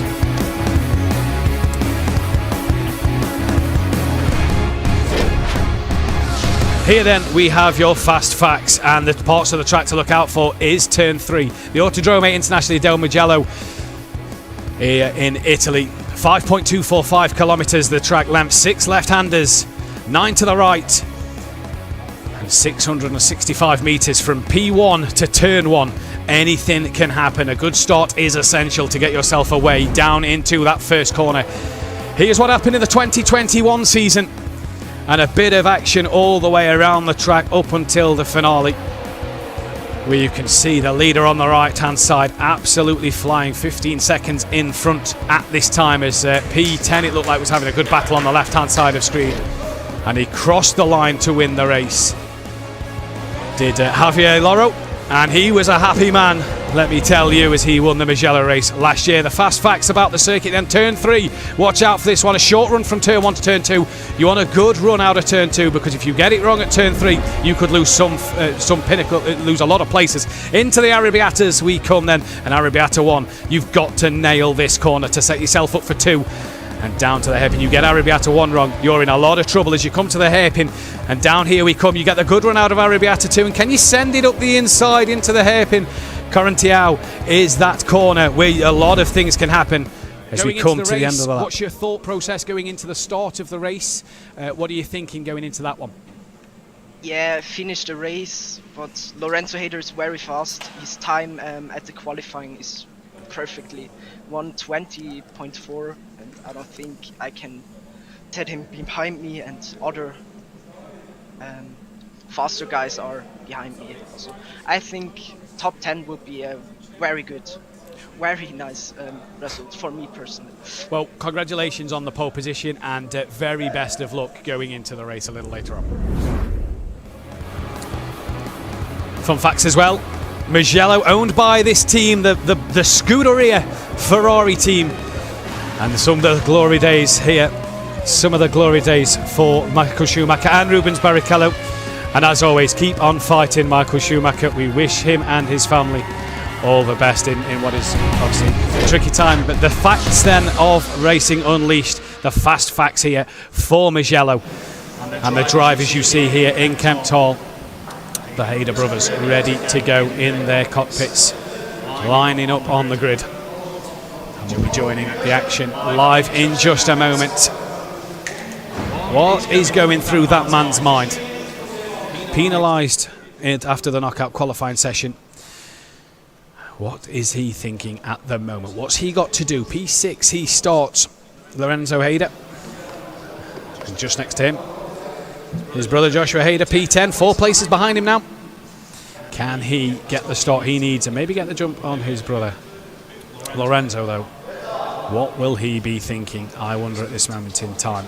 The cockpit's looking fantastic as ever. And we are not far away now from the start of the race. There is the race control, just making sure everything is above board and ready to go. A lot of inquiries during the mid-session break, in which we had to just check everything was above board for the qualifying. Obviously penalties was given out to certain drivers. And there you see Joshua and Lorenzo Hader's current view on the starting grid. And they have a monumental task ahead of them. They have such an opportunity to get a good start. But for Lorenzo Hader, he's got the championship leader just behind him. David Seed, the place behind Lorenzo Hader. What can he do in this race? Marcus Valverde, watch for him, second in the championship at the moment. 28 points behind David Seed. Will want to make up as many points as he can. But 17th on the grid is going to be a big ask for him in this one. We are about a minute away from the start of this race. You hear some of the cars on the grid. The revs just rising as the camera pans down.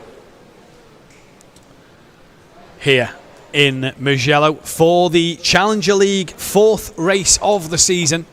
Race number 4. They'll be at Brands Hatch next time out on the 11th of June. But the Challenger League. Silence on the grid as the drivers get ready. We're about 25 seconds out from lights out. And for Yannick Pleister, first time here at Racing Unleashed, first pole position. 100% record at the moment for him. What can he do in this race? The cars patiently wait. 22 drivers, on the grid. What is going to happen in this one? Absolutely fantastic scenes. There's Joshua Hader. There's David Seed.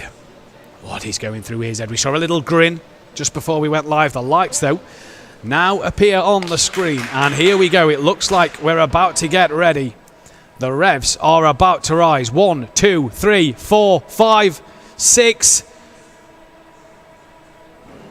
Green and go here at Mugello, and it's a decent start from Yannick Pleister. A great start, though, from P4 on the grid, who looks like he's got away well. Just over the brow of the hill, they're 4-3 abreast now, and Yannick Pleister has a car up the inside, and that may lose in the lead. He hangs on to it, though, through turn 1, and that is Nico Farland, who is trying to fight for him. Yannick Pleister up the inside into turn 2 and turn 3. It's gone a bit wrong, he's wide, and that has put Farland into the lead of this race. A bit of dramas back in the background, and Wagner and Herzog have dropped down the standings at the minute.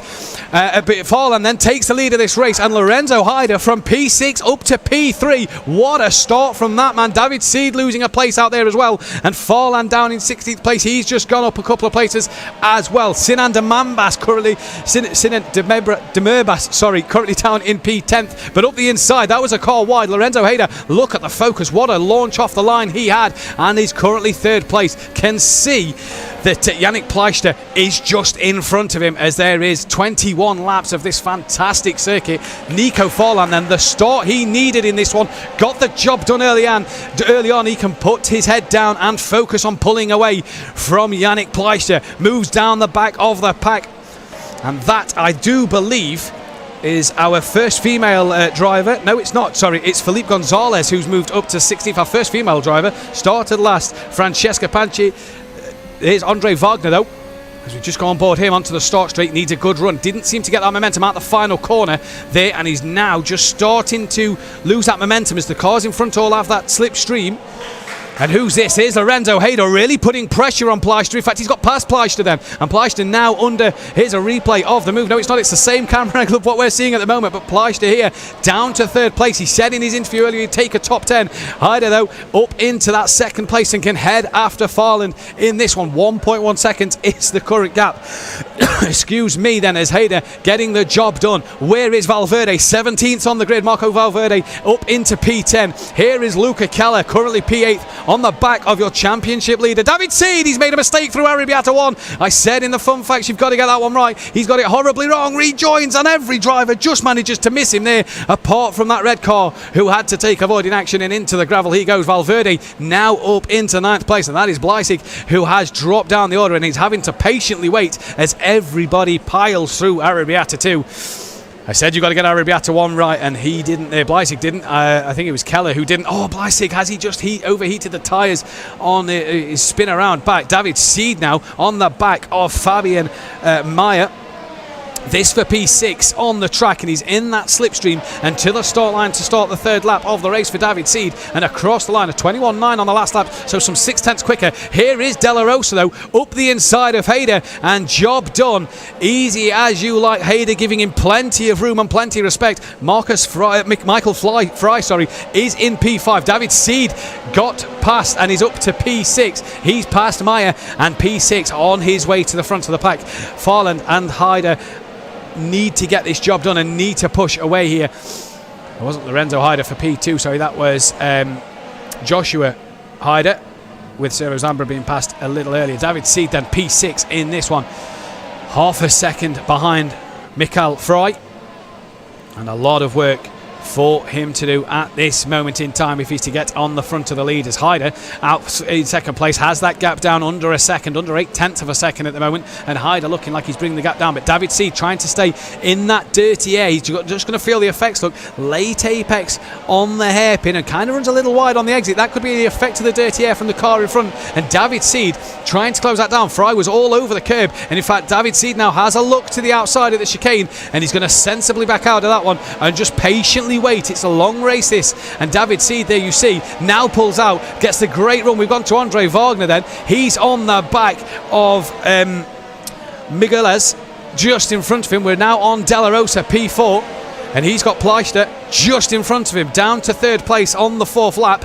And David Seed and Fry changing position. In fact, David Seed's just lost out to Fabian Meyer there, so has Meyer managed to get back up the inside of David Seed as well. But De La Rosa on the back of Pleister as Fry. In fact, David Seed's lost out to Demerbas, Valverde, Ciro Zambra and Joshua Hader then. So what has happened to David Seed? A horrible time on the start of this fourth lap, and has dropped all the way down to P11, and has Luca Keller on the back and putting David Seed under some immense pressure at the moment. So a mistake from the championship leader. Maybe there is a few chinks in his armour in this race here at Mugello. Fabian Meyer then up into P6 and trying to get on the back of Mikkel Fry as they come in to the hairpin for the fourth time in this race. Here is Fabian Meyer fully focused as they come through. The quick left-hander fully commit through that section of the track, and you can just see Fry in front of him just starting to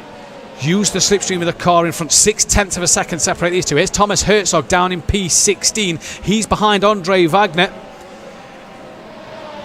Can Thomas Herzog look for a way past? 0.8 of a second is that gap. Here is Lorenzo Hyder, and he's right on the back now of P1. Nico Farland just in front.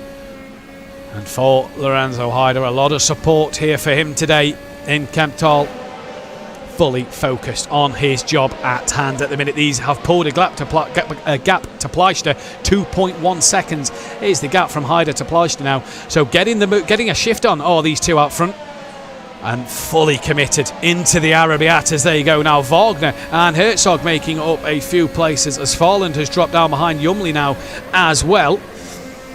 And Hyder here just closing that gap down a little bit on the back of Nico Farland's camera angle here. You see Hyder starting to just close in the hairpin late apex. Hyder just kind of a little too wide. He's missed it a little bit there. Fully commit through the left right-hander as we head to the last corner. This is where Hyder had an immense run in the knockout qualifying over Pleister, but couldn't get it done. And look at how he closes here through the final corner. They come down the start-finish straight to start the sixth lap.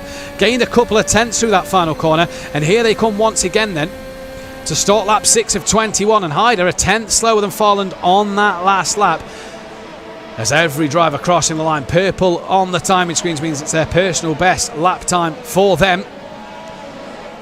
As De La Rosa trying to put the pressure on Pleister in at P4, and Fry in the background. Mikkel Fry trying to apply some pressure to De La Rosa as well. And this good result at the moment for De La Rosa will really score him some good points here and promote him up the championship standings if the result was to stay this way. Here is Mikkel Fry trying to pressure De La Rosa. Fabian Meyer just dropping off the back of Fry a little bit. Excuse me. Demerbas behind Meyer from Marcus Valverde. What a start to this race he's had, in his championship rival David Seed down in 11th place, but Michael Fry half a second separating him and De La Rosa. Here is Fry, and look at the concentration on his face. Another driver in Kemptal today, fully focused on the job at hand. Lorenzo Hyder though looks a little closer this lap as they come through that final hairpin corner and the run onto the start straight, and he's gained about a tenth through there. And you look at Nico Farland there already pulling away, breaking that toe so that Hayder can't get on the back of him and use the slipstream. Now he chooses to dive into that slipstream a couple of tenths quicker on the last lap. Does he think about it into turn 1? No, but look at the closing speed under the brakes there for Lorenzo Hayder. Oh, and a bit of a wiggle on the exit of turn 1, and that has ended that at the moment. Has to carefully rejoin, gets back on, plenty of space to Pleisteck, who has a moment behind. Joshua Hayder, his brother, behind then. He's just ahead of Ciro Zambra. And here he's Pleisteck up the inside, and a bit of a touch there on Lorenzo Hayder's front wheel. And Pleisteck through. Look in the background, Frey and Meyer really going at it. Hayder just managing to keep up. Sorry, that wasn't Hayder in that. That was Della Rosa and Pleisteck, who had a little bit of contact then. And for Hayder, all the hard work. And here comes Frey up the inside, fully committed into the right-hander. A job done. Mikel Frey on Marcus Valverde. No, it's not Marcus Valverde, sorry. That is Della Rosa the move was done on. Sinan de Merbas now is up to P5 ahead of Della Rosa. So Della Rosa just dropping down the order a little bit there. And here is Sinan de Merbas from our Racing Lounge in Munich. Currently running in P5 at the moment. De Merbas has got Della Rosa right up his gearbox here and really in that slipstream. And look, a bit of a sort of chain of cars slipstreaming each other. And that is Meyer and Della Rosa side by side. And I tell you what, I thought Valverde was going to have a little look there, but Meyer gets the job done. Della Rosa, and who's that round in the background? I think that is Meyer and Della Rosa. It is indeed Valverde and Hayder. And Zambra being promoted. David Seed up to 9th place as well. So a mistake there from Meyer and Della Rosa. Was that a bit of contact there between the two of them, promoting several drivers up a couple of places then?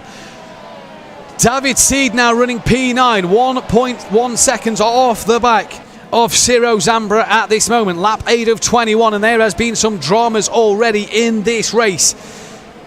Joshua Hayder on the back of Marcus Valverde in that slipstream, coming down towards the hairpin corner. You need to get this right. And he does indeed. 4 tenths off the back of Valverde. Valverde here at the moment being able to score some points over David Seed, as is Sinan de Merbas, as provisionally at the moment they are ahead. Here is Joshua Hayder here in Kempthal, fully concentrated, fully aware of the job he's doing at this moment, and in that slipstream of Marcus Valverde. And here he comes now. Can he pull himself along? A tenth quicker than Valverde on the last lap. Is he starting to just gain that bit of time? Half a second still the gap, the closing speed under the brakes. He gains a tenth there. Did he run a little too deep compared to Valverde? Possibly so. He loses a couple of tenths, couple of hundredths of a second on the exit of the corner. But your leader, Nico Farland, absolutely gone out front from Hayder, 2.2 seconds. He's 2.6 then ahead of Yannick Pleister in third place. Mikel Frey currently 4th from Sinan de Merbas, Marcus Valverde, and this man Joshua Hayder on screen, who is really getting closer through that middle sector to Marcus Valverde. A couple of tenths separates the two of them now, and look at the pressure he is starting to apply through the Arabiat as they come, and a great run into this right-left section. Get this right, could he be full send it mode into the hairpin? He's a bit too far back to fully commit, as Andre Wagner's just dropped down a couple of places, and that's Jurgiev and Yumli who benefit from that one. Lap 9 has been started by the race leader, and there is Marcus Valverde. Look at the concentration on this young man's face. Concentrated fully on that final corner. He knows Joshua Hayder is there.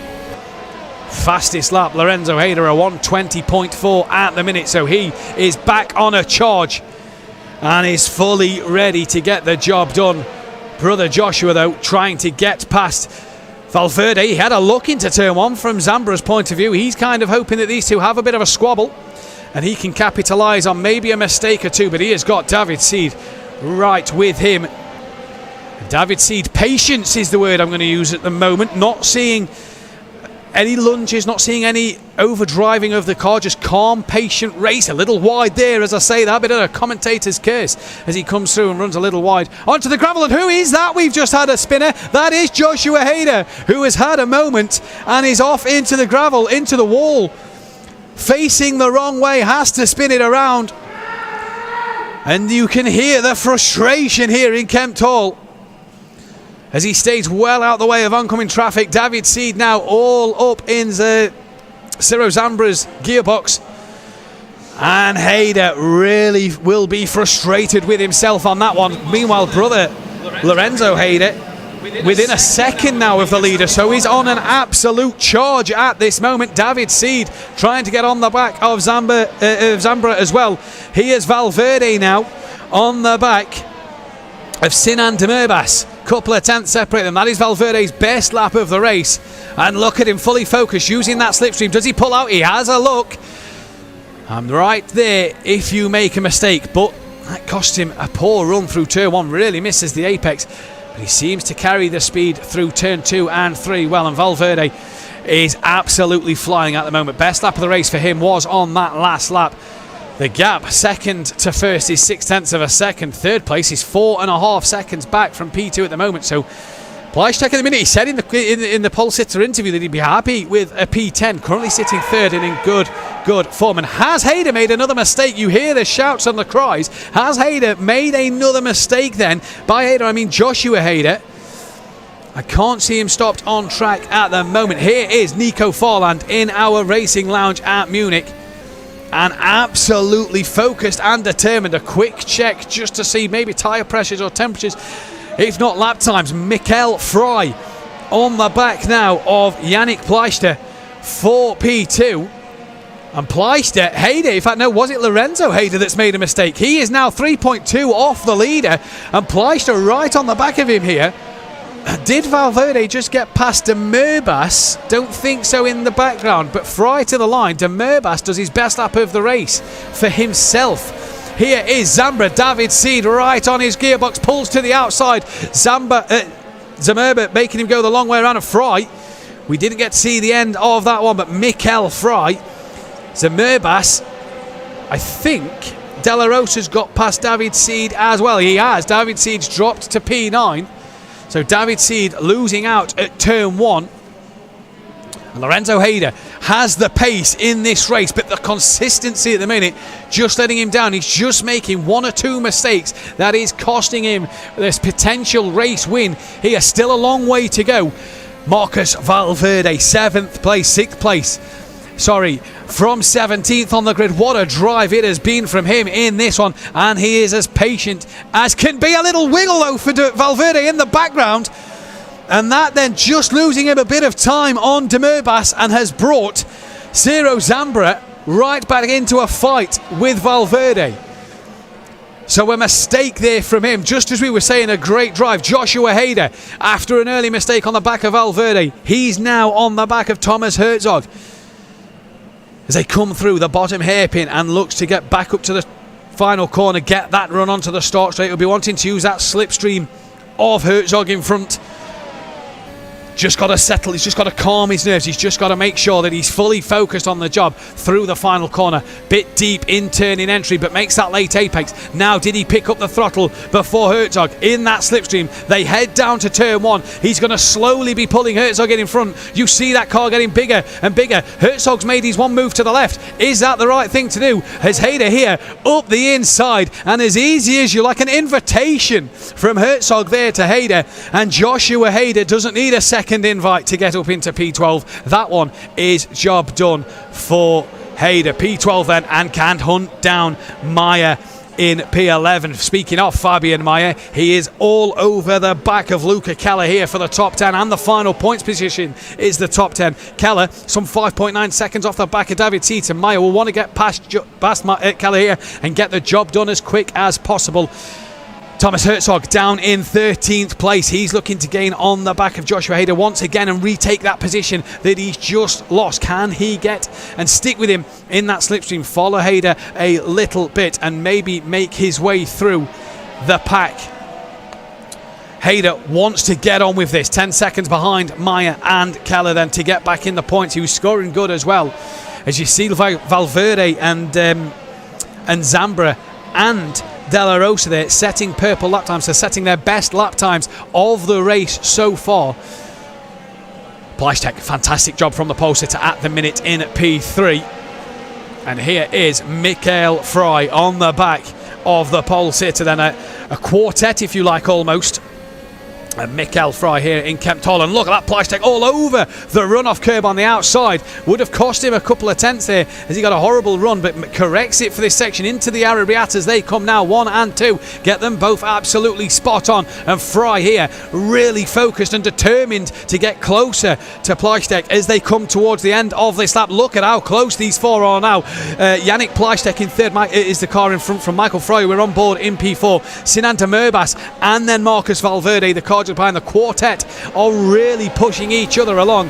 Pleisteck, kind of a mobile chicane at the moment, parking the bus and doing the great defensive job at this moment in time, but a long way to go. Lap 14 of 21 here, and you see the run that Fry gets out the final corner and now can just look at maybe getting up alongside Pleisteck. The gap is a tenth of a second. The cameras hopefully pick them up. They've picked up Lorenzo Heider here, who is bringing that gap back down to Farland once again, and Fry has got up the inside of Pleisteck. No, he hasn't. Pleisteck holding that inside line. Does that bring de Merbas and Valverde into play here? No, it doesn't, because they're having their own little squabble in the background. And Pleisteck here, again, just parking it exactly where he needs to do, doing the job he needs to do, and has gained a bit of time over de Merbas, over Marcus Fry, Mikkel Fry.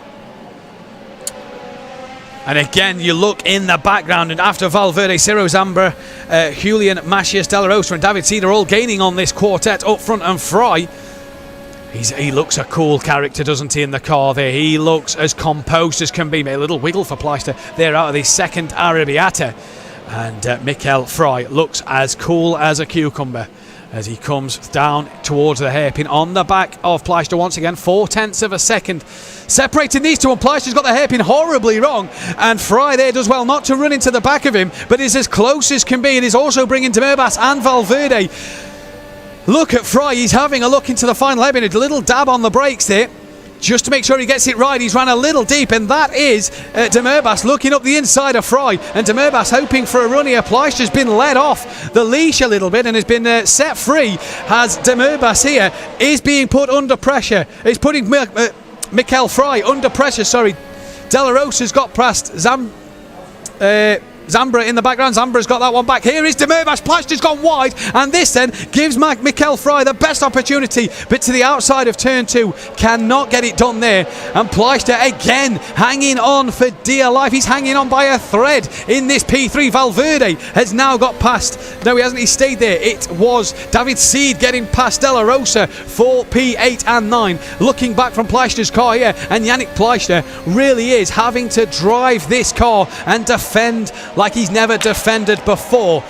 Heider, the leader, within 4/10 of a second of Farland now out front, but this battle, 3rd, 4th, 5th, 6th, 7th, 8th and 9th, kind of in a train here. In fact, De La Rosa is not looking at the time screens. He's 1.9 behind. He's dropped back a little bit, so it's just 3rd, 4th, 5th, 6th, 7th and 8th.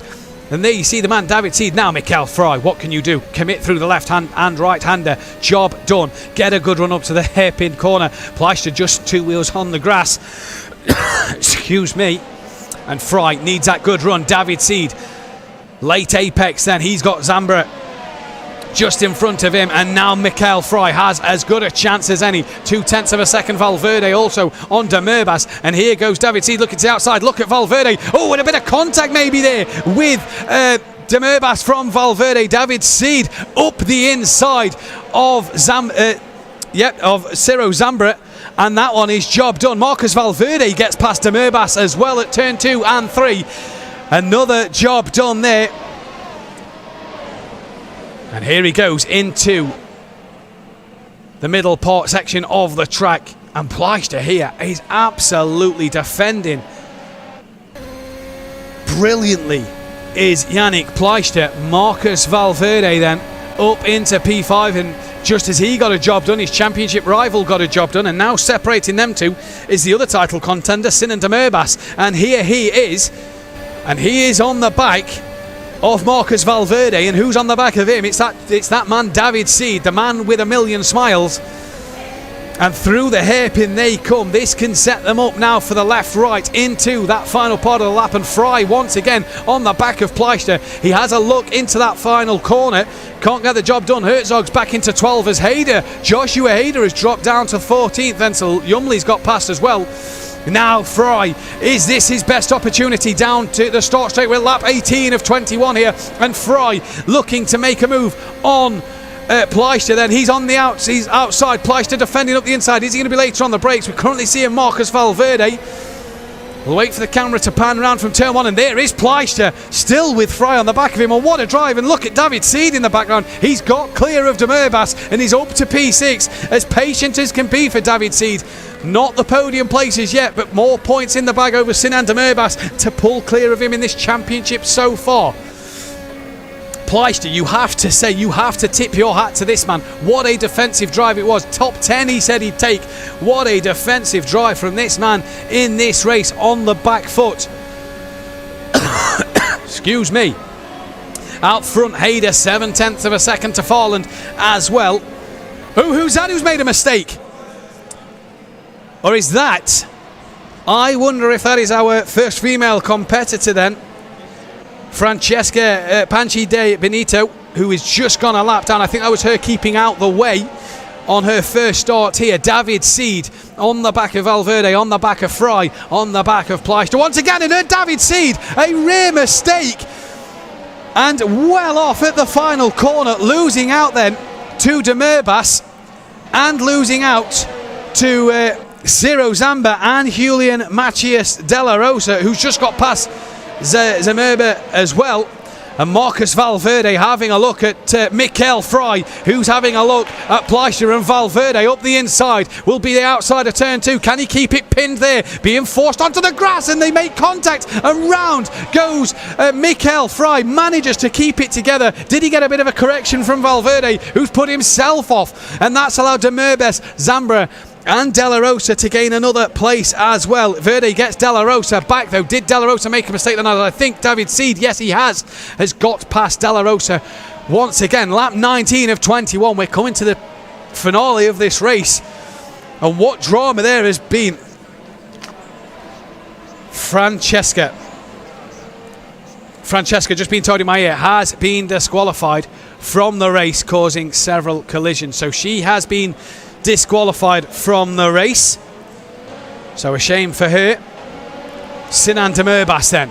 What can he do? Right on the back of Mikel Fry. Here, look at the determination on de Merbas's face here. Fry just a little wider than he'd have wanted to be. Does that compromise his run out the final corner? This has allowed Yannick Pleister to just pull himself a little gap and be comfortable here. Here comes David Seed on his closest rival, Marcus Valverde. Fry, though, looking to defend from de Merbas, and de Merbas trying to go right around the outside. Inside for turn 2. Is de Merbas done the job? He has done, and Fry has to yield that. And I think David Seed actually in the background has got past Valverde. Yes, he has. So David Seed, even though he's made a couple of mistakes, he's now up to P7 once again. And look at Fry having a look. Look at Ciro Zambra having a look at Mikel Fry here. Then your right hand side of your screen is for 17th and 18th place.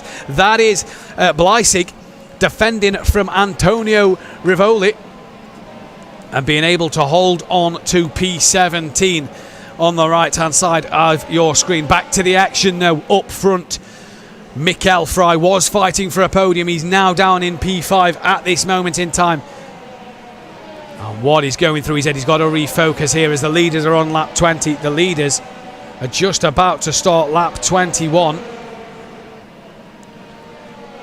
And on to the final lap they go. And look at this, Lorenzo Hyder here looking to the outside at turn 1, and Nico Farland defending from him. It's do or die for Lorenzo Hyder here, last gasp saloon. And he's just made a little mistake, a bit of a correction he has to make through turn 2 there, which is giving him a horrible run, just loses him a bit of momentum. Look at the left-hand side of your screen. Mikel Fry, currently comfortable, but David Seed getting past Ciro Zambra, trying to make up another position. P6 for David Seed on the last lap. Can he get Mikel Fry to get 5th place as well? So David Seed making some late moves, but Nico Farland been out front most of this race, has had pressure from Lorenzo Haider, but Haider has made the mistakes himself that has let Nico Farland off the leash here. And Lorenzo Haider has only a few corners left to get this job done. 0.4 of a second, and we saw what he did in that knockout qualifying earlier on. He doesn't want to do the same in this race through the left-right section. Here we go then to the final corner for the final time in the Challenger League race here at Mugello, and Farland a little wide on entry. That gives Haider a great opportunity to have a run. Not the exit he would have wanted there. He loses a couple of hundreds, and it's gonna be Nico Farland who takes the checkered flag in P1 from Lorenzo Haider. Pressure at the end, and as you can see, Nico Farland a very, very happy man.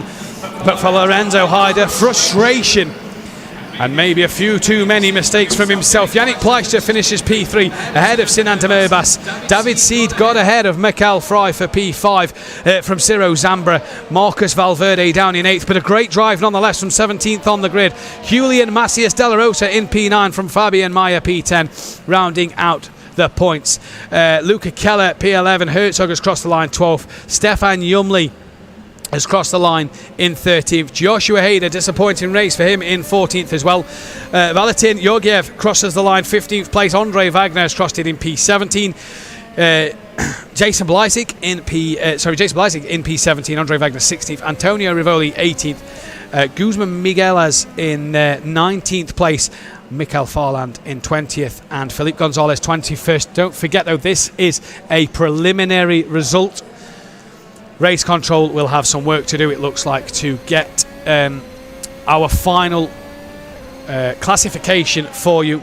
Mikael Farland just coming to the end of his race. But for Nico Farland, what a job from him. For Lorenzo Haider, what could have been a couple of mistakes. And you see there a shake of the head in disappointment maybe. And you can just see the frustration on Lorenzo Haider's face. Just too many mistakes in his own driving. And he just looks distraught. And what a shame for the young man. Drove a great race in the knockout qualifying. Got pushed back to P6. Got the start he needed, but just a couple of mistakes that cost him this potential race win here on what we have. The classifications at the minute, but don't forget this is preliminary result. The race control will take a look at the action and will apply penalties where needed. The final driver's just coming back into pit lane now then, and you can just see a thumbs up P2 and a clap there from Lorenzo Haider. An applaud maybe to Nico Farland for the race win, but you can just see the disappointment on this young man's face. Gave it everything in that race and really has got a look about him that says, I could have done better, I could have got that top step on the podium, I could have won this race. But could have, would have, should have, as they say. You can't take anything away. What you can't take anything away, by the way, is our pole sitter in that one, Yannick Pleister, P3, on what was a fantastic defensive drive from him. Really was really committed to defending and seemed to do it fantastically well. Very clean, as easy as you'd like. And Pleister there can be very, very happy with that provisional podium. At this moment in time, I didn't see anything wrong with his driving, so would imagine that would be upheld and will stay with him on the podium. There you see one of our racing lounges then. Drivers just getting out the cockpits, get some fluids on board, reflect on what was a difficult or joyous race. I can't quite see who we've got there. But take some fluids on board and reflect on what was a fantastic Challenger League race here at Mugello. And if you thought that was great entertainment, make sure you join us tomorrow as well for the Racer League, because they will bring you some more action on this Mugello circuit as well. The Challenger League boys will be back on the 11th of June around the Brands Hatch Grand Prix circuit, going over across the channel to England to race around Brands Hatch Grand Prix circuit. What a layout that track is, and that will provide a very interesting race. Dave Richardson will be back to bring you the action around there. Then race control checking everything over at the moment and are going through what they need to go through. Excuse me. And you get the feeling that there could be a few things looked at here. There is race control. And you see them just making sure that they're checking everything over to get this final classification for us. Communications being had. Here at our racing lounge in Kempthal, race control, mission control, where we're bringing you this action live. And you can just see the conversations being had here about the final classifications and about results that we will bring with you a little later on, hopefully. You feel a lot of work for race control to get this spot on and make the correct decisions.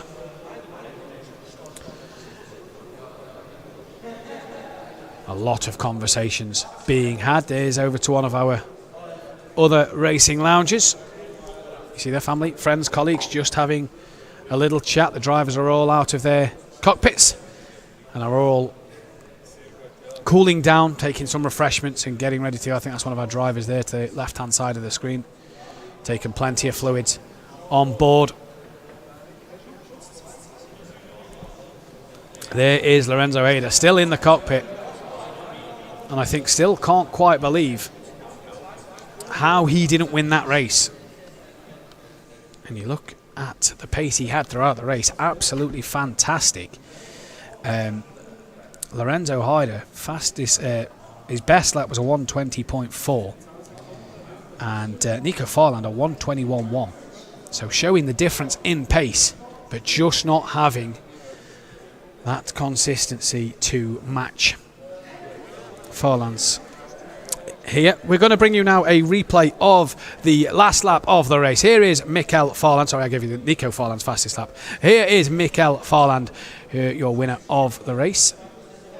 I do believe the winner of the race. There's no Lorenzo Hyder just behind. But either way, crossing that line, it was Nico Farland that won the race. There we go. We had the replay of the wrong driver there. So Nico Farland, it was Nico Farland with a 21.1.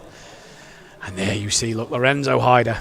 Frustration, joys on Nico Farland's face. Commiserations on this man's face. And for Nico Farland, what a joyous occasion, because the current standings that I have in front of me, just looking at where he is.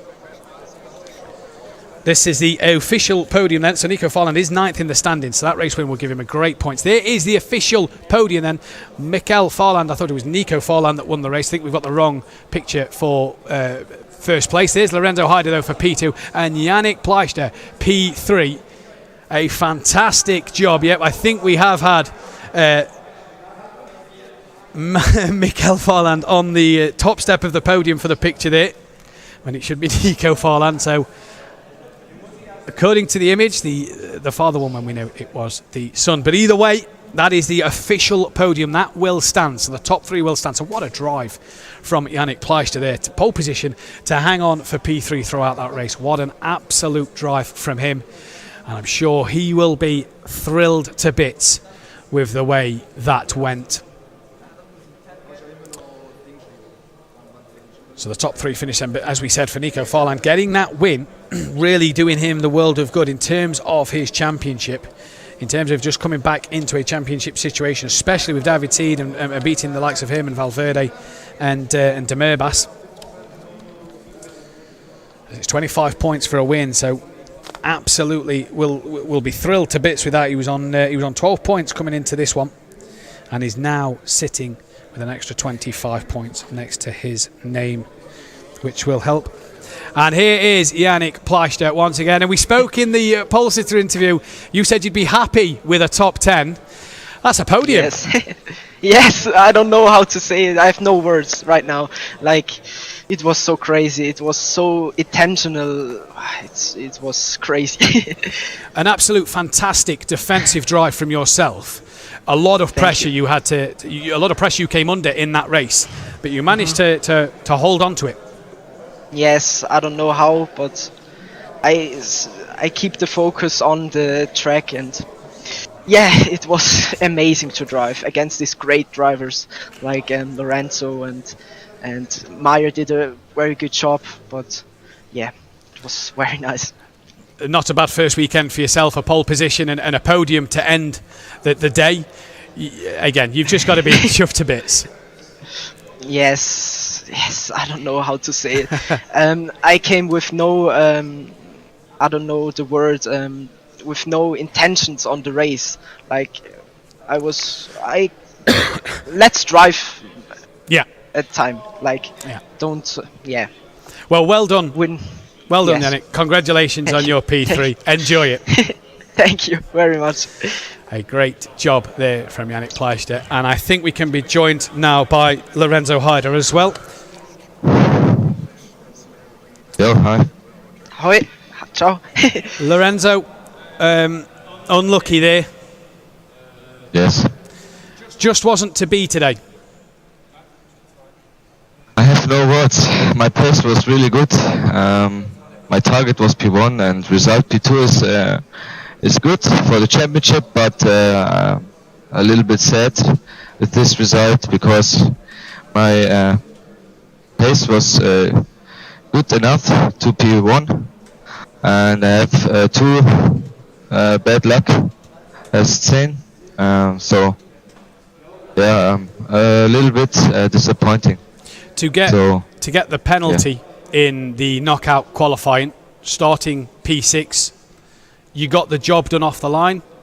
Just them few mistakes that you made in that race. One mistake from myself and two mistakes from other self. So yeah, I can't believe it. I'm sorry. I have no words. Yeah, you look like you look very unhappy. But well done today, P2 nonetheless. Congratulations. Thanks. And we should hopefully be bringing you Nico Farland in just a moment. Hope to get him up on screen. And I'm sure this man will be very delighted. And here he is now. Nico, that was insane. Fantastic job for yourself. Congratulations. Oh, sorry, we didn't have him in the channel. We've got him in now. Nico, congratulations on that one. Hard work at times, but you got it over the line. Thank you very much. Yeah, it was a quite hard race. Lorenzo was a little bit faster than me, so he do two mistakes in the race. So I think at that point he's losing the race. So, like you say, not the overall pace from yourself, but enough to do the job that you needed to do. Yeah. Lorenzo was quick, so quick at this circuit. I pushed every time I knew that in the second sector in this dirty A he cannot pass me. So I tried to get a better exit in the last corner so he cannot pass me in the first corner. So it worked out and we won the race. And you've got an absolute massive smile on your face for that race win. Yeah, of course. Did you manage to see the graphics loaded up that your father won the race? It got brought up that your father won the race. I saw that. I saw that. So maybe it's one achievement for him. Yeah. Nevertheless, a great to have a father and son combination on the grid, and obviously he must be very proud of you as well. Yes, I hope so. Well done today, but it was a fantastic drive, and congratulations. Thank you very much. So there we have the correct graphic this time. Nico Farland taking the race win from Lorenzo Heider. Yannick Pleister in P3. Your confirmed podium. That one is a confirmed result. The final classification of the rest of the positions from P4 down will be confirmed a little later on. But nonetheless, that was a fantastic race if you're Nico Farland in that one. What a job for him. We are now awaiting confirmation from race control for this final classification. There you see Lorenzo Heider just having a chat with friends and colleagues as we are heading over now to the victory ceremony.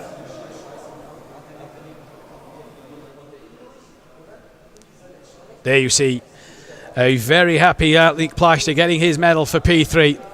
And look at that, a high five and a massive, massive smile from him. He is absolutely delighted with that one. Couldn't be happier. A P3 on his first weekend here at Racing Unleashed. What a job he did. He's full of smiles. Look at him. He didn't expect to be in the top 10. Here then is Lorenzo Heider, and you can still see the disappointment. A round of applause here in Kempthal for Lorenzo Heider. Still happy with the P2. Not the win he wanted, but a P2 nonetheless. Another happy man with a massive smile, and he gets his medal around his neck. A P2 there for him, a smile and a cheeky wink to go along with that. What could have been, but P2 nonetheless. He will absolutely take that. Standing there very proud, and we head over to Nico Farland, the top step of the podium, who will receive a handshake and his medal as well around his neck, and a very, very happy man, flexing the muscles, very happy with that one. Hopefully he'll head up to the camera. Thumbs up from Nico Farland. Will he give us a quick look at the camera? Now P1 for him, and off he steps. Fantastic though for him and Lorenzo Heider and and Yannick Plachter on the podium here today then. Well, what an event from the Challenger League. What a race Mugello bore. All eyes now though turn to race control and turn to what looks to be conversations going on long and hard at this moment over race decisions and over everything that is going to be decided at the minute. As we are waiting, the final results. And there again you can see race control, a lot of conversations going on here at this moment in time. They're looking at every aspect of this. Throttle input, brake input. I'm sure they'll be looking at steering input, as well as what happens out there then. Deep in conversation. A lot of thoughts happening here. So let's go through the provisional result once again for you then. And it's Nico Farland who took the race win here from the Munich Racing Lounge here at Mugello today. Lorenzo Heider P2 with Yannick Plachter in P3. Sinan Demebas P4 ahead of Mikkel Fry. David Seed, championship leader, down in P6. Excuse me. Ciro Zamaba in P7. Marcus Valverde P8. Julian Matias Della Rosa P9 with Fabian Meyer rounding out the top 10. Page number 2, and it looks like this. Luca Keller P11, P12 for Thomas Herzog, Stefan Yumley P13 with Joshua Heider P14, Valentin Yogiev in P15 with Andre Wagner in P16, Jason Blysick in P17, 18th for Antonio Rivoli, 19th for Guzman Migueles, and P20 for Michael Farland. Not the winner, as you would have seen on the graphic a little earlier. Lapped car for Felipe Gonzalez in P21, and a DNF for Francesca Panchi de Benito on her first outing. Now, what a drama, what racing we had here from our racing lounges at Racing Unleashed, where we go beyond the pinnacle for 2022. That was your preliminary result, and we hope to have a final classification for you. We will, though, see you tomorrow for the Racer League. Again, I've been Matthew Duffin. Pleasure to see you with us here at Racing Unleashed. This is Racing Unleashed Beyond the Pinnacle. Now we can go racing. Who is going to be king of the late breakers? Wow, qué adelantamiento. Speed up the bremses. Michael Speedle is throwing absolutely everything at this, including the kitchen sink. Tremenda pelea.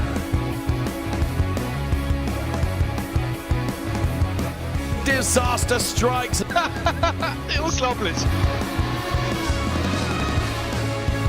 Wow, qué pelea. I'm loving this.